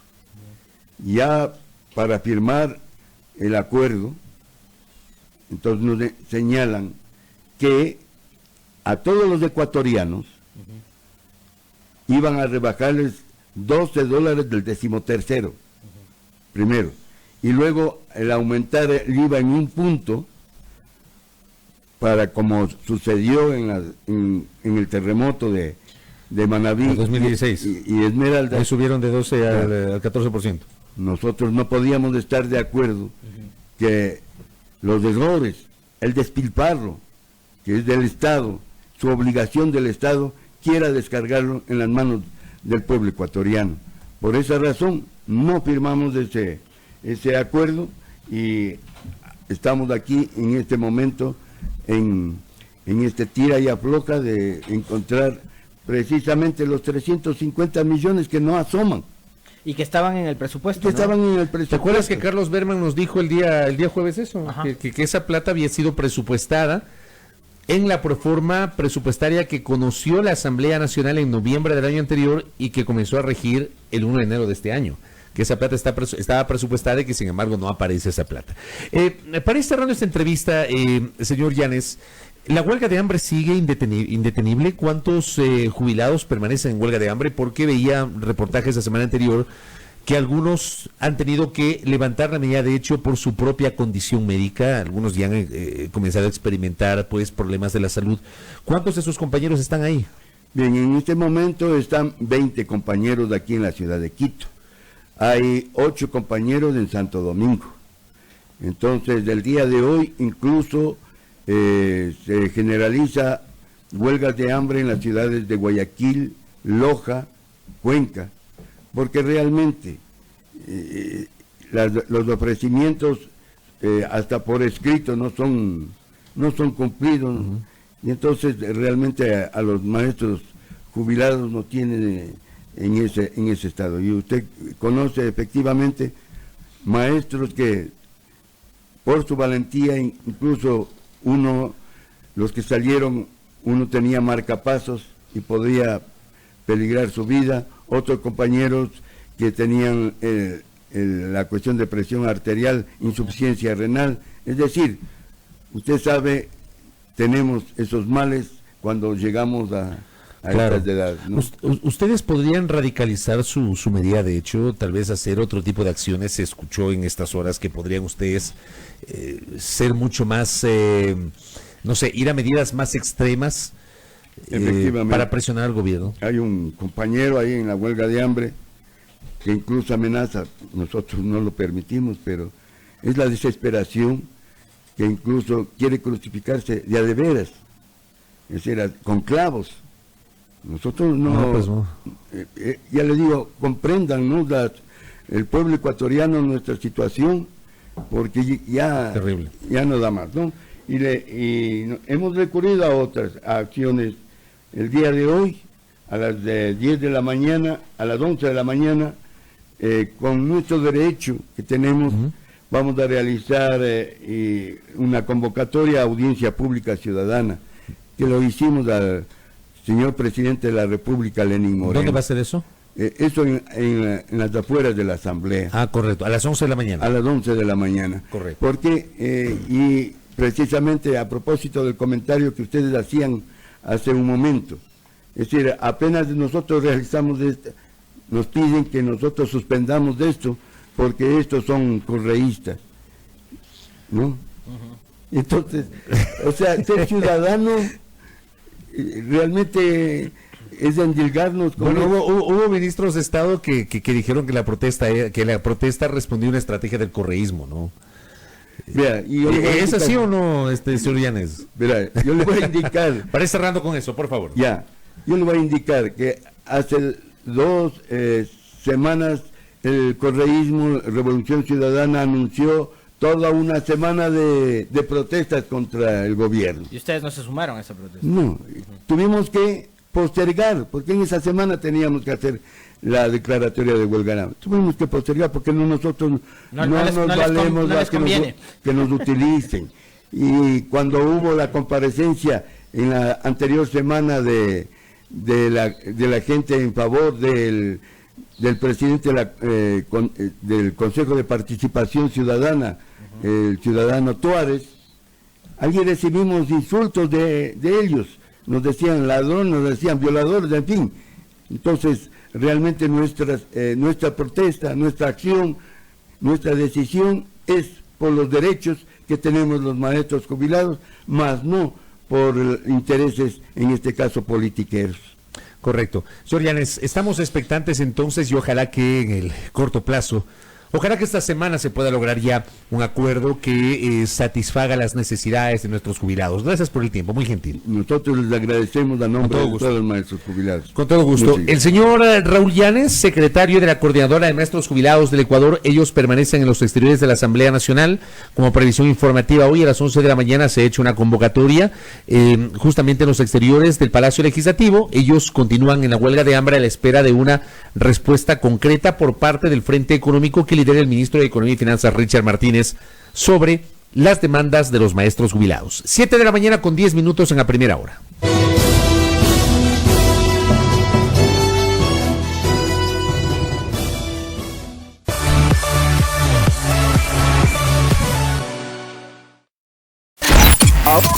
Ahora escucha Majestad FM. Ahora escucha Majestad FM en el canal 3 de TVNet. Majestad FM. Majestad FM. Con todos sus programas, locutores y DJs, están las 24 horas contigo en el canal 3 de TVNet. Majestad FM. La soberana del aire. Ahora en el canal 3 de TVNet.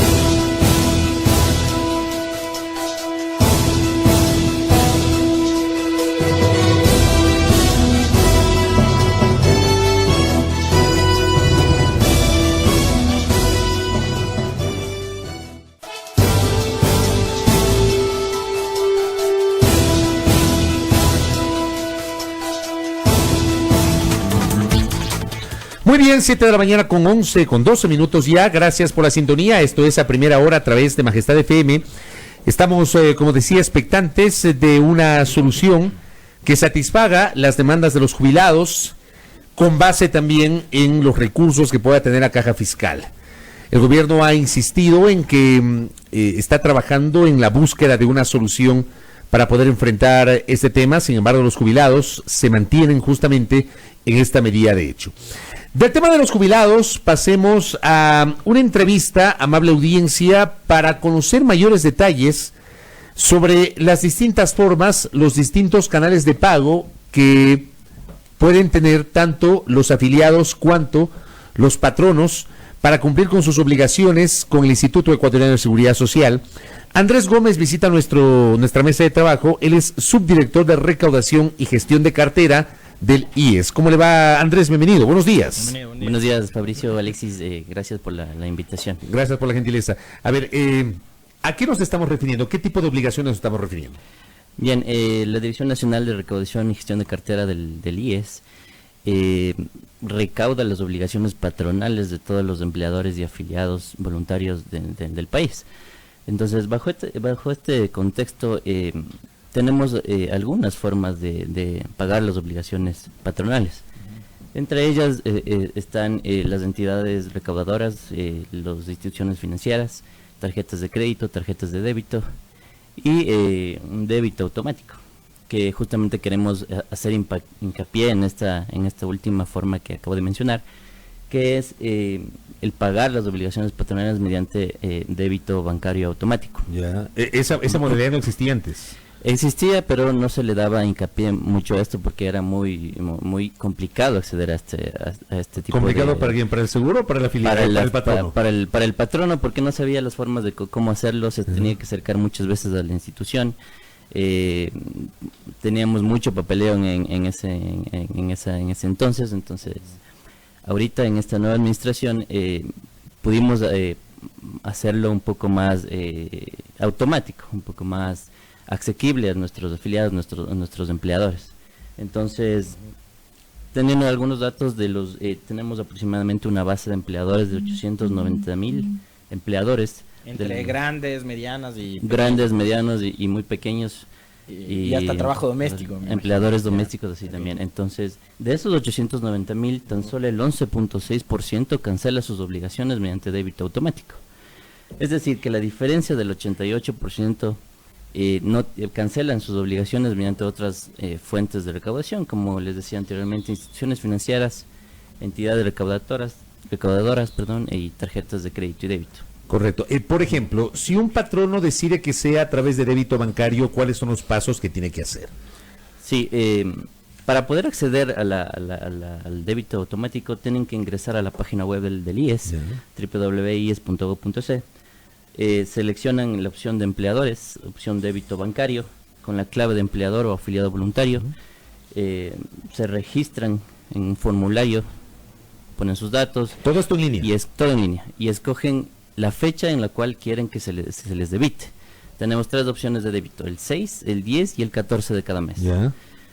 Y luego, solo por una única ocasión, se acercan al IES con el formulario para validar los datos y por su seguridad poder ya empezar con el débito bancario automático. Para eso, junto al formulario, debería adjuntar algún tipo de certificado del banco que confirme que tiene esa cuenta. Exactamente, por seguridad, como decía, tiene que adjuntar el certificado bancario de la persona que se le va a debitar. ¿Solo la primera vez? La primera vez, y de ahí nunca más tiene que acercarse al IES porque se le va a debitar siempre sus obligaciones patronales. ¿Este es un trámite que se puede hacer automáticamente en línea o necesita de alguien que esté operando? Automáticamente en línea. Es totalmente muy fácil acceder a esto. Como les decía, clave de empleador, me bajo el formulario, lleno los datos y por única ocasión voy a dejar el formulario con el registro de cuenta bancaria. Es un sistema similar al que se aplicó en las fases de estas de remisión también, ¿no? Exactamente, similar. Solamente cambió en el tema de que ahora ya no pido muchos requisitos para llenar los datos del empleador, simplemente las fechas, algunos datos personales, mi número de cuenta, etcétera, y le accedo a este servicio. Correcto, ahí me queda claro eso. Para utilizar tarjeta de crédito o de débito, ¿es el mismo procedimiento? Es el procedimiento entro a la página del IES, totalmente en línea. Tengo 2 formas de cancelar con tarjetas, botón de pagos, tarjeta Diners y Discover, y tarjeta de crédito Mastercard y Visa nacional e internacional. ¿Y qué pasa con con otros emisores de tarjetas de crédito? ¿Hay como también o no? Visa y Mastercard a nivel mundial, Diners, Discover. Por ejemplo, existen en el mercado, creo que tarjetas Dalía, todavía no tenemos convenio con ese. American Express. American Express sí, pero desde la página del Banco de Guayaquil. No en la página del IES, porque tengo solamente 2 botones habilitados. Pues se puede cancelar las obligaciones entre 3 y 24 meses con intereses, dependiendo cada emisor de tarjeta. El tema del cumplimiento de las obligaciones, por ejemplo, para el caso de débito bancario, ¿puede ser con cualquier banco o son bancos específicos, como se ha venido manejando en los últimos tiempos de IES? Esto es algo que también cambió, implementamos nuevamente, es cualquier institución financiera, inclusive cooperativas de ahorro y crédito. Correcto, porque cuando se imprimían los formularios estos, donde aparecían los valores para pagar, allí mismo decía un número X de bancos, de cooperativas, no estaba todo el sistema financiero, había que acudir a ciertos bancos, ahora se podría entonces pagar en cualquiera. Pagar en cualquier institución financiera e entidad recaudatoria. Eso también quiero poner a sacar a colación. Para acceder en cambio a la otra forma de cancelación de obligaciones, también se puede imprimir el comprobante de pago y acercarse a las instituciones financieras, como decías, son la mayor o los principales bancos grandes del país. Cooperativas de ahorro y crédito, oficinas de Western Union, Servipagos, red de servicios Facilito, que abarca la gran mayoría de cooperativas de Euricrédito, sobre todo en las ciudades en donde no existen gran cantidad de bancos, y pueden acercarse a las cooperativas pequeñas que tiene el país también. Se puede hacer en línea, inclusive tenemos 3 bancos que lo hacen totalmente en línea, es decir, sin imprimir su comprobante ni acercarse a las ventanillas. Por ejemplo, Banco Produbanco, Banco del Austro y Banco del Pichincha, donde se lo hace directamente en línea sin necesidad de acercarse a las ventanillas. Estamos solamente hablando del pago de obligaciones de los patronos. ¿El mismo procedimiento se aplica para el pago de obligaciones de los afiliados? Por ejemplo, quien está como afiliado voluntario, por mencionar ese ejemplo. Sí, para los empleadores y afiliados voluntarios. Se aplica esto para cancelar obligaciones netamente de afiliación o préstamos quirografarios, hipotecarios y fondos de reserva. Por acá nos preguntan... Transferencias bancarias. Sí, transferencias bancarias ¿también aplica o no? Es una modalidad que lo estamos aplicando solamente cuando el empleador se encuentra en mora. Puede ser que un empleador ya tenga cerrado su RUC y no tenga ninguna cuenta abierta ni clave inclusive. Se puede hacer una transferencia directa a la cuenta recolectora del Banco Central que tiene el IES.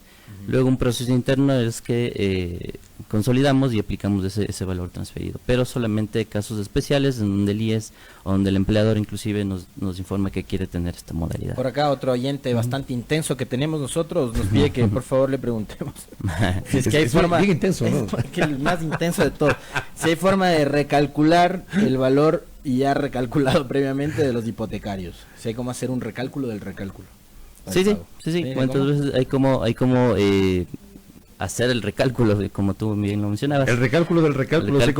Hacer una nueva liquidación, acercándose, eso sí, a las oficinas del BIES, en donde le hacen una opción de cálculo financiero, en donde ven sus dividendos que tienen cancelados, cuánto le falta pagar, y hacen un nuevo recálculo, una liquidación para ver cuánto es lo que tiene que pagar. Pero ese trámite es presencial. Ese trámite tiene que hacerlo presencial en las oficinas del BIES. Sino que es un drama ir al BIES, créame. Más allá que usted es del IES, que no es lo mismo, claro, pero es un drama ir al... En cambio, déjeme contarle y déjeme socializar con los oyentes que el otro día tuve una buena experiencia en el IES, porque fui acá, atrás del Cinemark, que creo que se llama Veracruz esa calle, ¿no? Y Naciones Unidas, yo necesitaba resetear mi clave de ingreso para mi cuenta individual, y ya no tuve que esperar, o sea, simplemente hice la fila en una sola ventanilla e inmediatamente me dieron los pasos para seguir. O sea, no fue, me habré demorado 5 minutos, ¿no? Pero no es que de ahí me dieron un turno para ir a otra ventanilla y que me hagan todo el trámite. Fue bastante rápido, ¿eh? Sí, justo estamos tratando de mejorar el servicio, la atención al ciudadano como tal, poniendo inclusive algunos temas en línea ya, ¿no? Entonces correcto, estamos mejorando. Andrés, ¿alguna otra recomendación justamente para nuestro audiencia? Sí, tenía algunos datos de recaudación que quería ponerles al tanto. Los datos de recaudación a junio de este año 2019 fue de 778 millones de dólares aproximadamente, de los cuales 722 millones corresponden a una recaudación oportuna.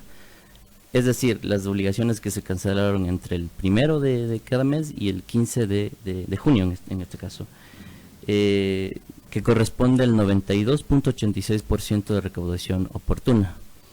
La recaudación que pasó a mora, es decir, que no se canceló lamentablemente hasta el 15 y pasó ya a un estado de mora, corresponde a 55.5 millones de dólares, que corresponde al 7.14%. Esto hablando de datos a nivel nacional. Correcto. ¿Los niveles de morosidad? La cartera en mora a junio de este año es de 1.200 millones de dólares. Ahora tengo algunos... Solo de este año. Acumulada de todos los años, 1.200 millones de dólares de cartera en mora. Ahora tengo algunos datos en relación al año 2018. ¿Cuántos medios de comunicación estarán ahí? De CD2 por lo menos. Ahora, tengo algunos datos. Recaudación del año 2018, de enero a junio, tuvimos de 4.570 millones de dólares. De enero a junio del año 2019, 4.718 millones de dólares. Representa el 2% de adicional de la recaudación del año anterior. Entonces, hemos crecido en 148 millones, que representa el 2% más que el año anterior. la recaudación en mora, es decir, de los 1.200 millones que les decía que estaban en mora, en el año 2018, en el mes de junio, recaudamos 53.7 millones, y en el 2019 55.5 millones, que corresponde al 3% adicional en relación al año 2018. En la recaudación oportuna, es decir, la recaudación entre el 1 y el 15 de cada mes, 2018 $707 millones al mes de junio, y en el 2019 $722 millones, que corresponde a un incremento del 2%. Es decir, en relación al año anterior, estamos en un crecimiento que podríamos decir óptimo, que podríamos decir que se basa en relación a la gestión que está haciendo el Instituto de Seguridad Social en poder recaudar las obligaciones de manera oportuna, y las que están en mora también recaudarlo y dándoles algunas facilidades a los empleadores y a los afiliados voluntarios. Correcto. Andrés, lo último, nos escribe un oyente, Pablo Araujo, y dice: por favor, ¿por qué el trámite para acceder a la pensión de viudez, la persona debe esperar más de un mes para presentar los papeles, si en la APP se pudo hacer inmediatamente? No sé si tiene una respuesta usted para este tema. No es mi tema específico, no el tema área, ¿no? de viudez, pero lo vamos a en la oficina a gestionar y a investigar este tema. No estoy seguro. Correcto, perfecto. Andrés, gracias por el tiempo y por la gentileza. Gracias también. Muy valiosa esta entrevista, sobre todo para conocimiento de nuestro público, los diferentes canales para poder cumplir con las obligaciones de patronos y afiliados voluntarios con el Instituto Ecuatoriano de Seguridad Social. Gracias a nuestro invitado Andrés Gómez, subdirector de Recaudación y Gestión de Cartera del IES. 7 de la mañana, 25 minutos en A Primera Hora. Fabricio Vela está en A Primera Hora.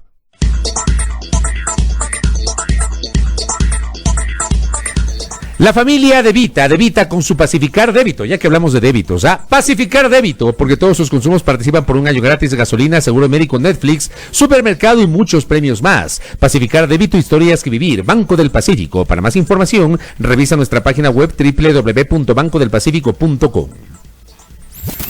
El siguiente segmento tiene contenido y informativo. ¿Qué nos depara el día? Previsiones informativas para la jornada de hoy. Vamos de inmediato con algunas previsiones informativas que tiene a la mano con Tertulio. ¿Tú qué tienes? A ver. No, a ver. 9:30, rueda de prensa, Mesa por la Verdad de la Justicia, perseguidos políticos nunca más, tema, solicitud de investigación por los correos que revelan injerencia en la justicia por parte del correísmo, dice la convocatoria, en los exteriores de la Fiscalía General del Estado. Convocan Paul Jacome Segovia, presidente de la Mesa por la Verdad, la vicepresidenta Alejandra Ceballos y los miembros Vladimir Andosilla y Rolando Tapia. Reiteramos, 9:30 en los exteriores de la Fiscalía General del Estado. En la agenda gubernamental, a las 11:30 del Ministerio del Ambiente firma un convenio de marco de cooperación entre el Ministerio y la Bolsa de Valores de Quito para la implementación del financiamiento verde. Esto va a ser en el Ministerio del Ambiente, acá en la capital, a las 11:30.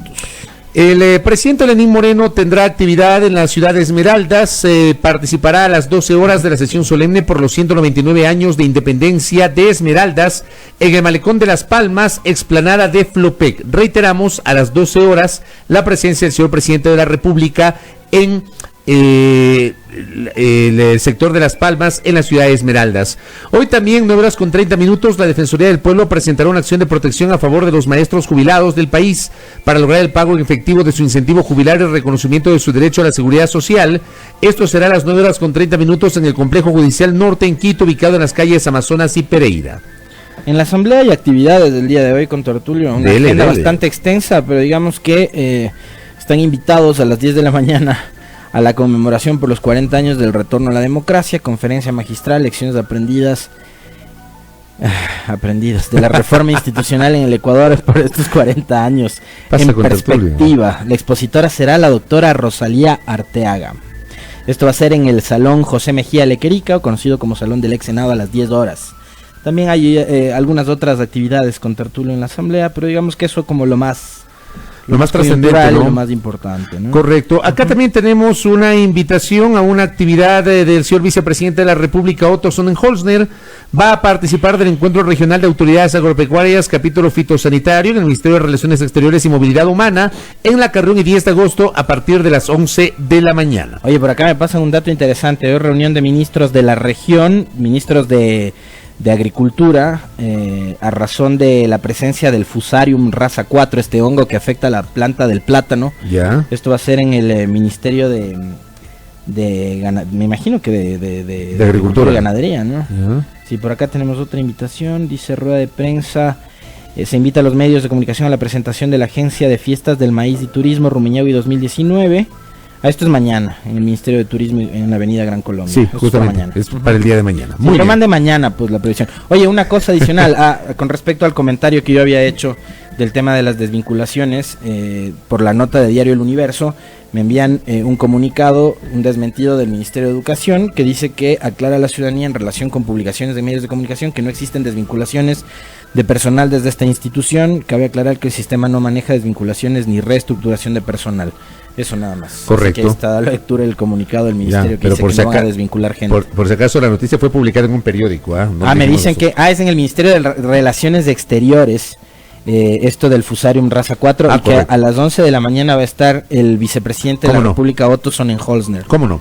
Muy bien, ahí tienen las previsiones. Al volver, el ex vicepresidente de la República, Blasco Peñerrera Padilla, en nuestros micrófonos.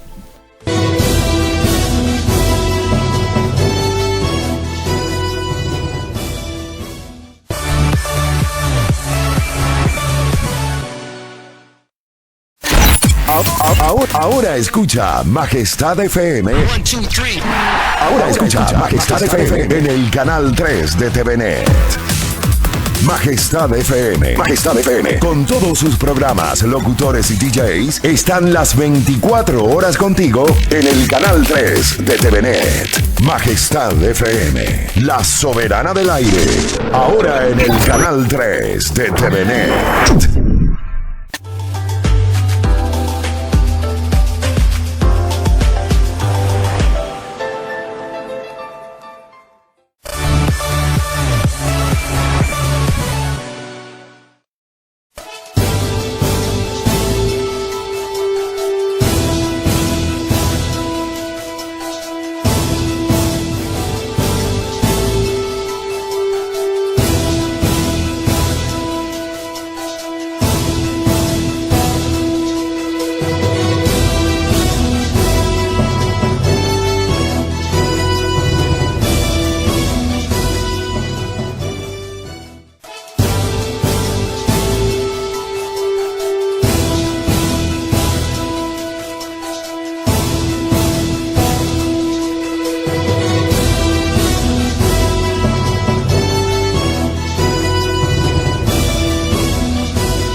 Muy bien, 7 de la mañana con 31 minutos. Gracias por su sintonía. Esto es A Primera Hora por Majestad FM.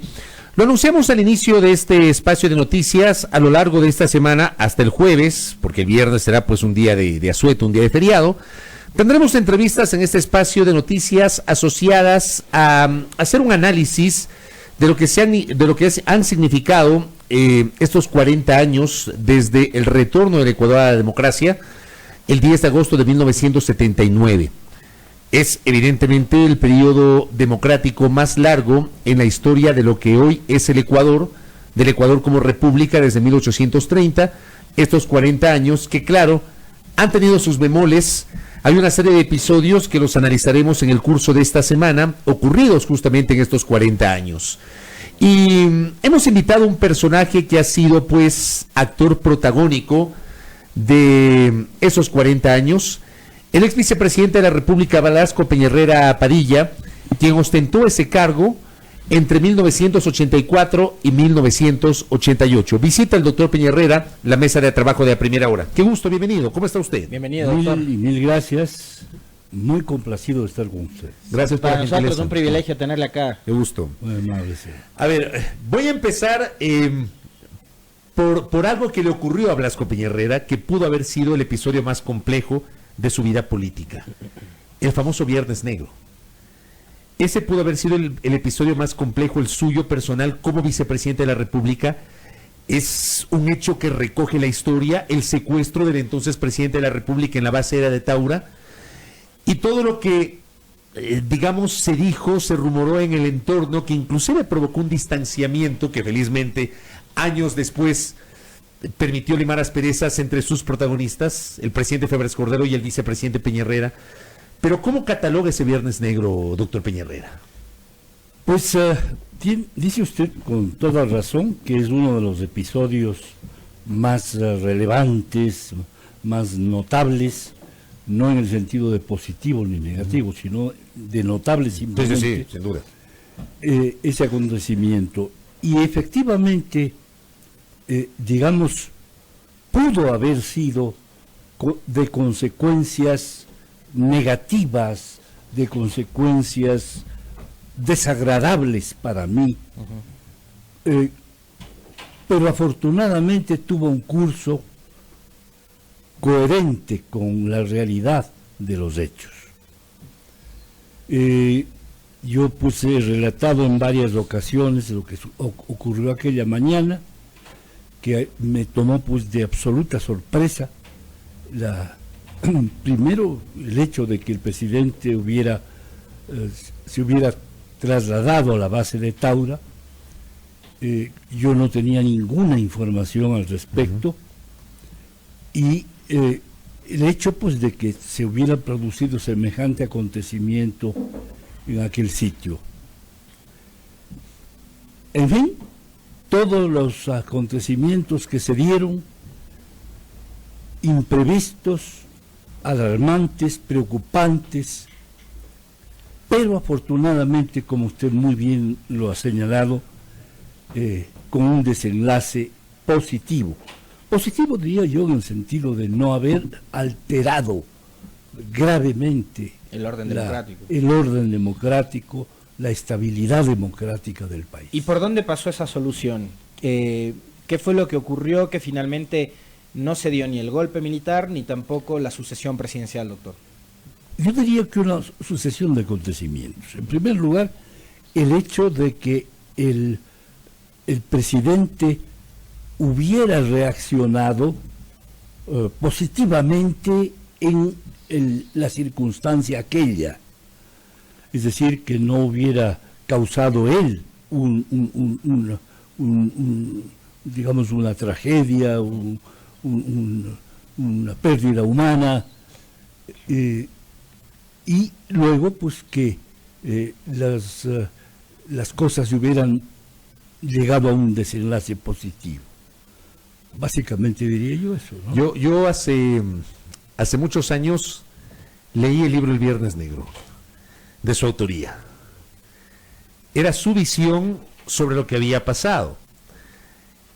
Pero tiempo después, mucha gente cercana al ingeniero Febres Cordero, e incluso el propio presidente Febres Cordero, lo ubicaron a usted como que pretendió supuestamente aprovechar ese momento tan incómodo, y le pido disculpas por utilizar este término, para usurpar el poder en aquel momento. ¿Pasó por la cabeza de Blasco Peña Herrera semejante cosa? Jamás. Y tampoco por la cabeza de Febres Cordero, porque él sabía qué es lo que había acontecido. Y él sabía el riesgo que asumió, por el cual pasó. ¿Y por qué se distanció entonces? Por otros motivos. ¿No fue por el Viernes Negro? No, de ninguna manera. ¿Cuáles fueron los desencuentros con Febres Cordero, doctor? Bueno, les pido recordar que en aquel sistema, el vicepresidente de la República tenía funciones propias. Era presidente del Consejo Nacional de Desarrollo. Sí. Un organismo importantísimo, el cual que funcionaba en la prefectura de Pichincha. Exactamente. ¿Cómo no? Un organismo en el que funcionaban o que procesaba acontecimientos fundamentales, como la aprobación de leyes, como la aprobación de proyectos, como en definitiva la calificación de la calidad de las decisiones administrativas que se iban tomando. De manera que era un organismo en el cual el presidente ejercía una función muy importante. Yo diría que demasiado importante para el vicepresidente, lo que inducía o conducía a que se produjeran acontecimientos, discrepancias, que se produjeran disidencias que eran inevitables, ¿no? De manera que yo diría que ninguno de los acontecimientos que debió haberse o que pudo haberse producido se produjo. Y naturalmente las diferencias no se produjeron en el día de Taura ni en la ocasión de Taura, sino que en el curso de la administración, en varias oportunidades. Y naturalmente eso fue creando una diferencia de opiniones que naturalmente llevó a reflexión al presidente Febres Cordero en el momento más importante de su vida, y en fin, así terminó la cosa. 40 años después, ¿el Ecuador ha consolidado un Estado democrático o todavía nos falta mucho por aprender, doctor Blasco Peña Herrera? Yo creo que nos faltará siempre por aprender. Las circunstancias son así, las condiciones del país son de esa naturaleza, y eso nos mantendrá siempre en alguna inseguridad frente al futuro. No hemos tenido un periodo de estabilidad sólida, sino diría yo en la administración de Galo Plaza. Y luego hemos tenido con sobresaltos, con inseguridades, con problemas que son más o menos consecuentes del sistema establecido. En 1984, cuando León Febres Cordero y Blasco Peña Herrera forman el binomio y logran el llegar Frente al de la poder, Reconstrucción. se llamaba justamente el Frente de Reconstrucción Nacional. Blasco Peña Herrera ha sido, y le voy a preguntar si lo sigue siendo, un liberal. ¿Cómo se alía con el líder del Partido Social Cristiano? ¿Había confluencias o coincidencias ideológicas más que políticas, ideológicas entre el liberalismo y en este caso el socialcristianismo en ese momento? Sin duda. Respecto de su pregunta, lo primero es lo primero. Fui liberal, soy liberal, seguiré siendo liberal. Creo ¿En ese yo momento hasta... era usted el presidente del Partido Liberal cuando logra la Sí, alianza con...? es decir, el director supremo se llamaba. Ajá. El director supremo del Partido Liberal, así fue. Yeah. Yo diría que coincidencia con León hubo ideológicamente siempre, en la medida, en la posibilidad en que puede darse una coincidencia ideológica entre dos personas que tienen una militancia diferente. Pero él era básicamente un liberal y yo pues naturalmente, como acabo de decir, lo fui y lo he seguido siendo. La decisión de que sea Blasco Peña Herrera, el compañero de fórmula de Febres Cordero, implicó la desvinculación de otros personajes históricos de ese Partido Liberal. ¿Quiénes fueron, doctor? Bueno, del partido no. Ya. Es que se formó, recordará usted, aquello que se denominó el Frente de Reconstrucción Nacional, Ajá. que fue una tarea cumplida a dúo por Febres Cordero en el sector del Partido Social Cristiano y Conservador y por mi parte en el sector del Partido Liberal y del Partido Socialista, porque con el Partido Socialista formamos el Frente de Reconstrucción Nacional conjuntamente con el Social Cristiano, porque fue una... El Partido Socialista con los socialcristianos. Así fue. Pero Sí, mire usted ese sí. pasaje de la historia. Claro, digamos, coincidencias ideológicas. Y en ese tiempo, ¿Había? ¿quiénes lideraban el Partido Socialista, doctor? Mire que me tomó de sorpresa. ¿En dónde estaba Jorge Zavala Vaquerizo? Jorge Zavala en Guayaquil. Ya, pero políticamente, ¿dónde estaba él? Más o menos en el mismo sector. Ya. Más o menos en el mismo Porque él sector. es uno de los Era- que se termina de alejar de Así es. ustedes, ¿no? Cuando se conforma Claro. el frente y usted termina siendo el candidato vicepresidencial. Sí, sí. Ajá. Es decir, el candidato a la vicepresidencia aspiraba a ser él, Exactamente. creo yo. Pero naturalmente eso no era posible porque el Partido Socialista no tenía la posibilidad política, la fuerza política que tenía en aquel entonces el Partido Liberal. Corrígeme si El estoy Partido Liberal equivocado. era el gestor, o fue el gestor del Frente de Reconstrucción Nacional. Jorge Zavala Vaquerizo ese año llega a ser diputado nacional por el Estado Democrático, ¿o fue en el 88? No estoy tan claro en la fecha. A ser diputado. De diputado nacional. Fue diputado nacional como socialista. Ya. Hubo un momento en el que Sí. llega como por la izquierda democrática. Exacto. justamente. Entonces debe Así ser es. posterior. Claro, debe ser en el año Posterior. 88, sí. Exacto. Sí, claro, tenía ese lapsus, pero Exacto. claro, por la trascendencia que Zavala Vaquerizo además fue vicepresidente De Velasco de Ibarra. Velasco Ibarra, ¿no? Claro. Cuando se elegían presidente y vicepresidente por separado. Cuando se elegían presidente y vicepresidente por separado. Y ahí así es cuando fue. Velasco Ibarra Sí. saca aquella frase histórica de que el vicepresidente es un conspirador a sueldo. Exactamente. Pero no refiriéndose a mi No, persona. Me refiero a cuando se elegían por cuerdas separadas Claro, el vicepresidente. así Y no, es, digamos, así es. por una corriente ideológica, los dos de la Así misma es, papeleta, así es. que ese sí es del sistema que viene después de la Y Constitución del realmente que 78. el sistema inducía a la discrepancia, inducía al separatismo, a las complicaciones que se dieron en todo aquel entonces, porque en definitiva era pues, o respondía a una fuerza política diferente que aquella en la que se representaba o se había representado el presidente de la República. Usted fue vicepresidente de la República, doctor Blasco Peñarrera Padilla, en un gobierno que hay un segmento de la opinión pública a lo largo del tiempo que le reconoce el combate a la subversión, pero hay otro segmento que dice ese combate se dio con base en gravísimas violaciones a los derechos humanos. ¿Usted qué siente cuando enfrenta justamente este dilema?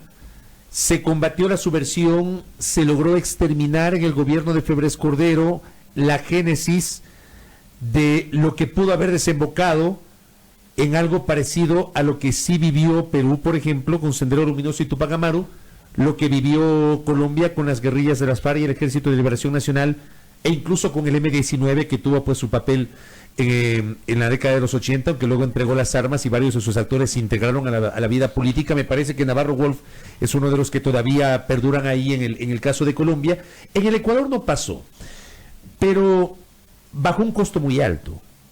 Las graves violaciones a los derechos humanos. ¿Usted qué siente frente a eso? ¿Qué respondería usted frente a eso?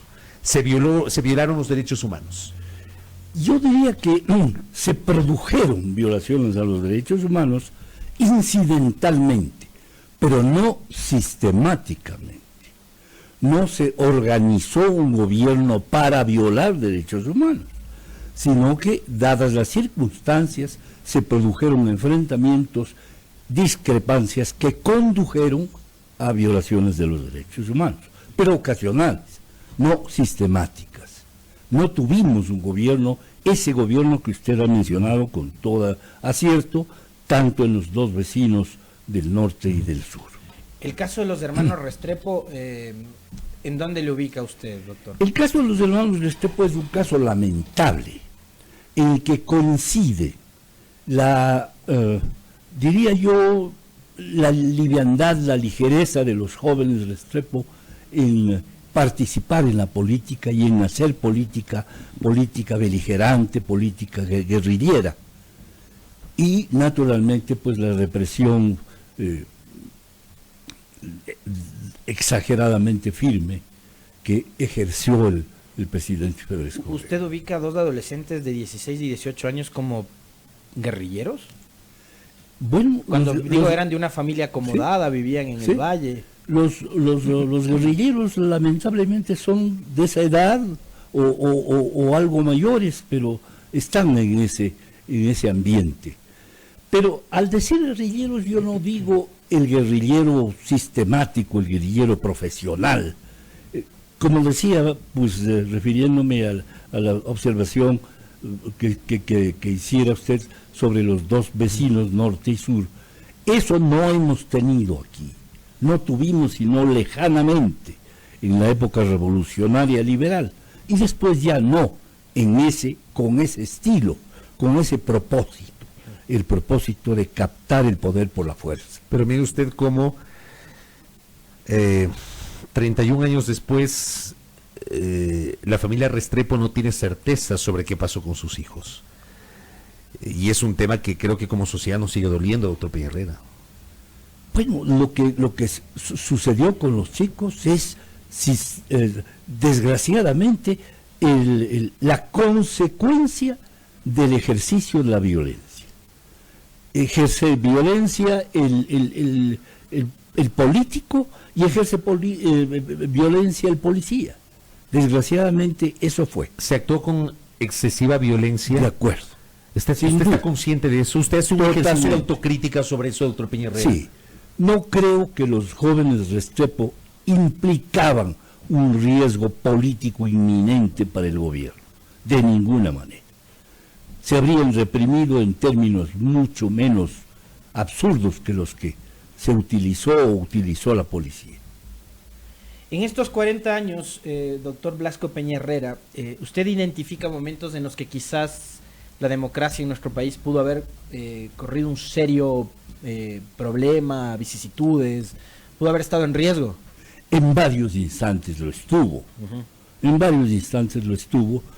Afortunadamente, repito, no en el grado aquel en el cual pues ya se pierde el sentido de las proporciones y se desciende al terreno de la violencia absurda, ¿no?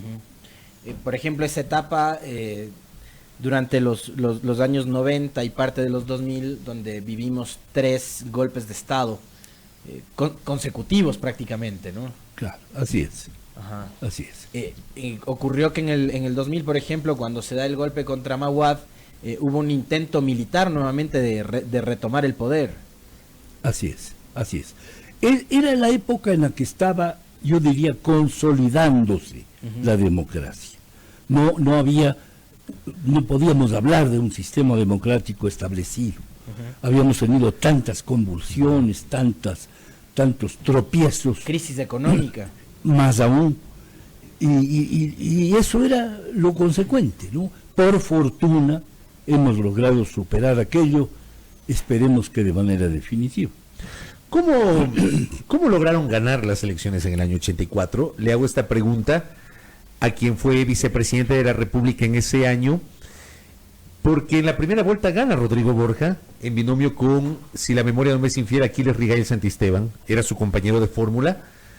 Gana ese binomio la primera vuelta y lo secunda Febres Cordero con Blasco Peña Herrera. ¿Cómo logran en la segunda vuelta revertir el resultado y hacerse con la victoria? Yo diría que consolidando de mejor manera el frente, actuando con mayor intensidad, con mayor preocupación en todo sentido, en definitiva poniendo toda la, como suele decirse, la carne en el asador. ¿Recibieron Sí. nuevos apoyos políticos en esa campaña de la segunda vuelta? Por supuesto que sí, por supuesto que sí. ¿Quiénes se sumaron al frente en la segunda vuelta? Bueno, individualizar los aportes va a ser un poco difícil, me va a ser un poco difícil, pero en definitiva diría yo que se consolidó el Frente de Reconstrucción Nacional. Siempre Se consolidó. hemos tenido organizaciones políticas que han sido sectarias, ¿no? De hecho, digamos, la composición de nuestro país da para eso. En aquella época, el Partido Social Cristiano, ¿dónde se estaba haciendo fuerte? Porque, años antes, Álvaro Pérez había sido alcalde de Quito, era fuerte también acá en la capital en ese entonces, y el Partido Liberal era muy fuerte en zonas de la costa, en Manabí.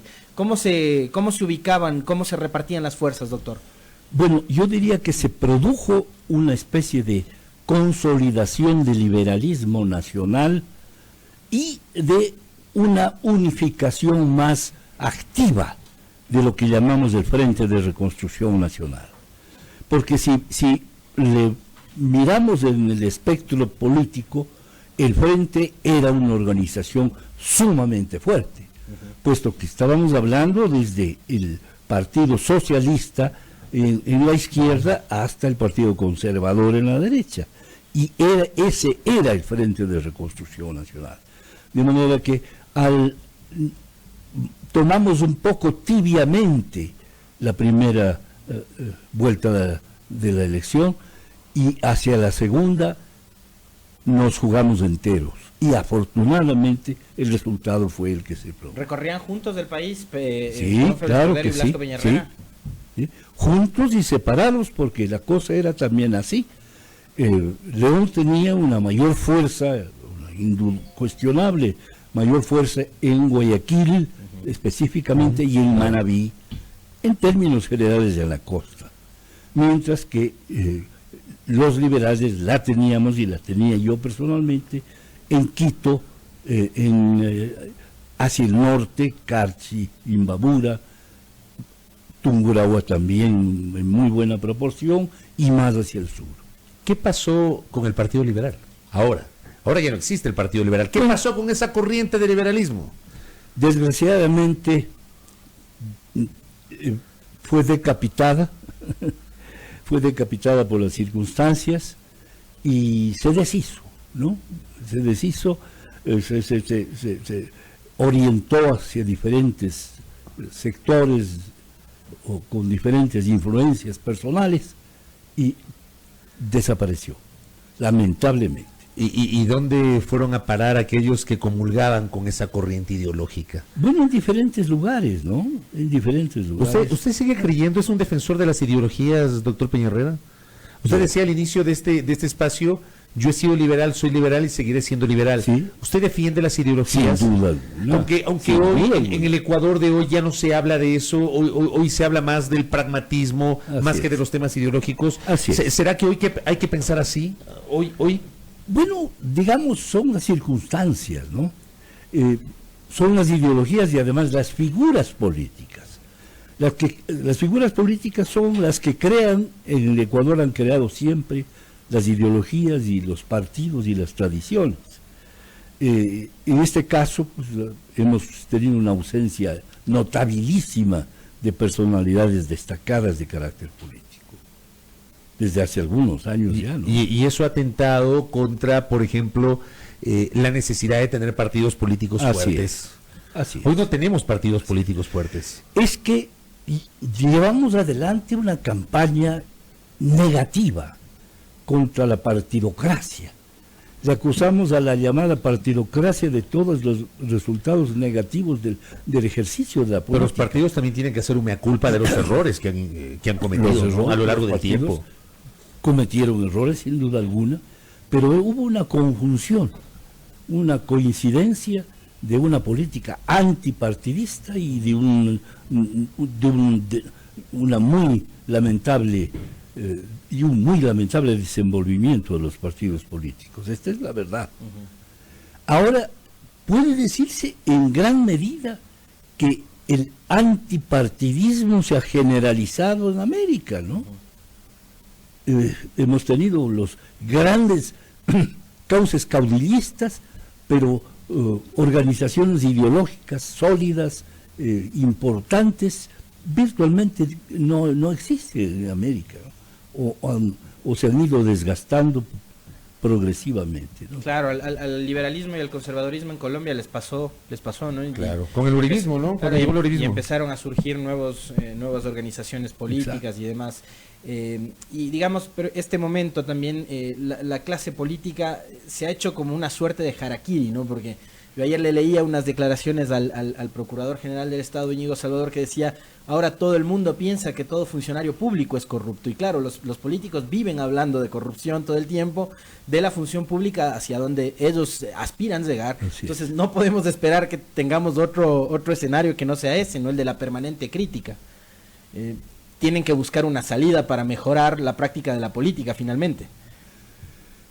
Lamentablemente es así, porque un país sin partidos políticos es un país que no camina racionalmente en términos políticos.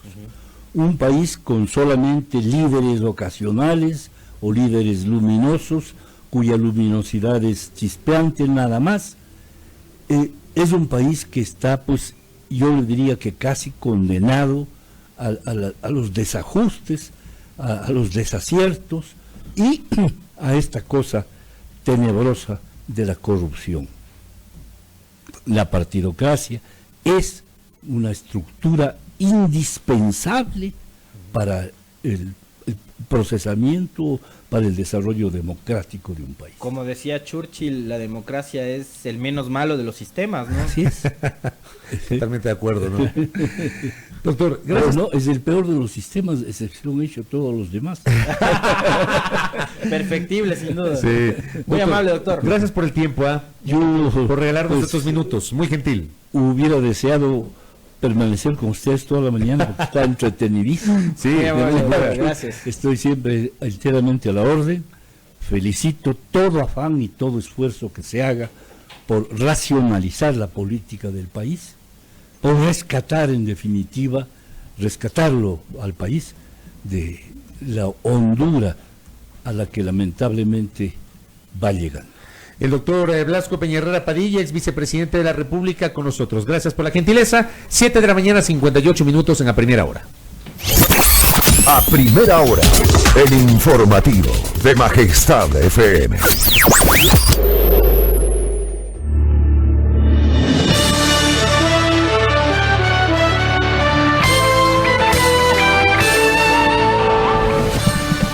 con 59, recta final de a primera hora. Tertulio, te preguntaba yo que cómo estabas hoy día después de... Qué bárbaro. De la derrota del Emelec. O sea, que así una semana, o sea, completas una semana mala, re mala con el Emelec, ¿no? Sí, Terminan en sí, Copa sí. Libertadores haciendo un buen papel, tratando de pelear. Creo que yo sí soy de los que considera que el árbitro le metió la mano al partido con el Flamengo, pero bueno, ya, quedó afuera. Y ahora pierdes de local con el Delfín. Y mira tú que Liga también regresa a la Liga Pro y está en modo Liga Pro. Sí, pues. No le puede ganar al Macará en Casablanca. Más allá de que ayer a Liga le pitaron un penal inexistente, pero la forma en que Michael Estrada cobra el Un penal crack, es el una jugador del Macará. barbaridad. O sea, y para patearle el penal así a Gavarini, A Gavarini. debes tenerlos bien puestos, ¿no? Oye, yo te digo una cosa, yo sí destaco que Estrada pateó viéndole al arquero, porque el momento que Gavarini se juega hacia la izquierda con relación al arco, ahí es cuando le pica, ¿no? El toque es al final, ¿no? Es al final, o sea. Se espera ahí, bien. Y luego un penal, ese sí penal claro a favor de Liga, que fue cobrado igualmente de forma magistral por Aguirre. Y lo que es la vida, ¿no? El jugador que provoca la falta en el otro costado, que fue el Chavo Cruz, es el que se hace cometer la falta Sí. en el área de Macará. El penal a favor de Liga, muchísimo más claro. Sí. Yo creo que no, Desplazamiento. creo que no hubo penal en el otro caso. A mí me queda la duda por una cosa. A ver, si bien el Chavo Cruz topa la pelota con su pie izquierdo, finalmente termina arrastrándole al jugador del Macará, que después tiene que ser incluso atendido por el cuerpo médico. Entonces ahí sí me queda la duda. Topas la bola de entrada, pero finalmente le arrastras al jugador. ¿Hay o no hay falta? Claro, claro. Bueno, ahí tenemos los resultados, 1-1 Liga y Macará. El Delfín que ganó en el Capuel por primera vez en los últimos tiempos, gana el Delfín. El Emelec ha resignado puntos valiosos en condición de local. Perdió frente a Fuerza Amarilla increíblemente en uno de los últimos partidos de Mariano Soso. Perdió frente al Barcelona en el Clásico del Astillero. Perdió frente al Deportivo Cuenca hace pocos días y hoy pierde al Delfín en condición de local. Este Emelec muy irregular en cuanto al planteamiento de juego. El América de Quito empató 1-1 y esto viene a ser muy sorpresivo. Empató 1-1 con Independiente del Valle. El Musurruna, que ganaba hasta el último tramo del partido, terminó cayendo 2-1 frente a Sociedad Deportiva Aucas. Guayaquil City derrotó 1-0 en Machala Fuerza Amarilla. Universidad Católica, en tremendo partido, derrotó 2-1 al Barcelona. Católica tenía todos los boletos para ponerse adelante 3 o 4-0, sin embargo, luego del 2-0 fallaron un par de ocasiones inmejorables y el Barcelona logró descontar. Sin embargo, y en el último minuto, un cabezazo en uno de los parantes, en el parante de la mano izquierda con relación al arquero Galíndez.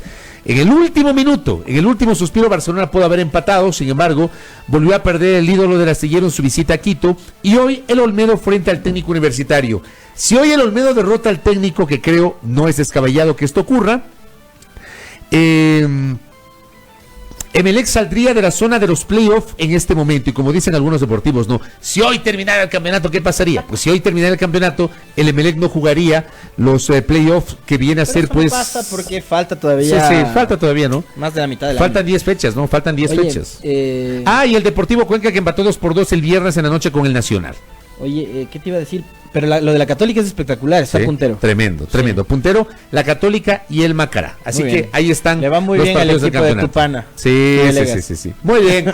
Un abrazo para todos, gracias. Buen inicio de semana. Semana de fiestas. Hoy fiesta de Esmeraldas. Un abrazo a la querida provincia verde, 199 años de la independencia de la ciudad de Esmeraldas. Abrazos para nuestra audiencia en la ciudad de Esmeraldas. Esta semana también será la semana de fiestas patronales del Contertulio, así que le dicen el regalo para el Contertulio. Que sean líquidos. Una previsión adicional. Hoy se casa Pamela Troya y Gabriela Correa, ¿no? ¿A qué horas? A las 10, ¿no? Sí, a las 10 en el registro civil que queda en el sector de la Alameda. Eso también como previsión informativa para la jornada del día de hoy. El señor Wilson Cueva me recuerda, ganó el Quito. ¿A quién le ganó, señor Cueva? Pero mande el dato completo, que ha ganado el Quito. Un abrazo para todos. Con los contertulios, Dios mediante, será hasta mañana. Fuerte abrazo, hasta mañana.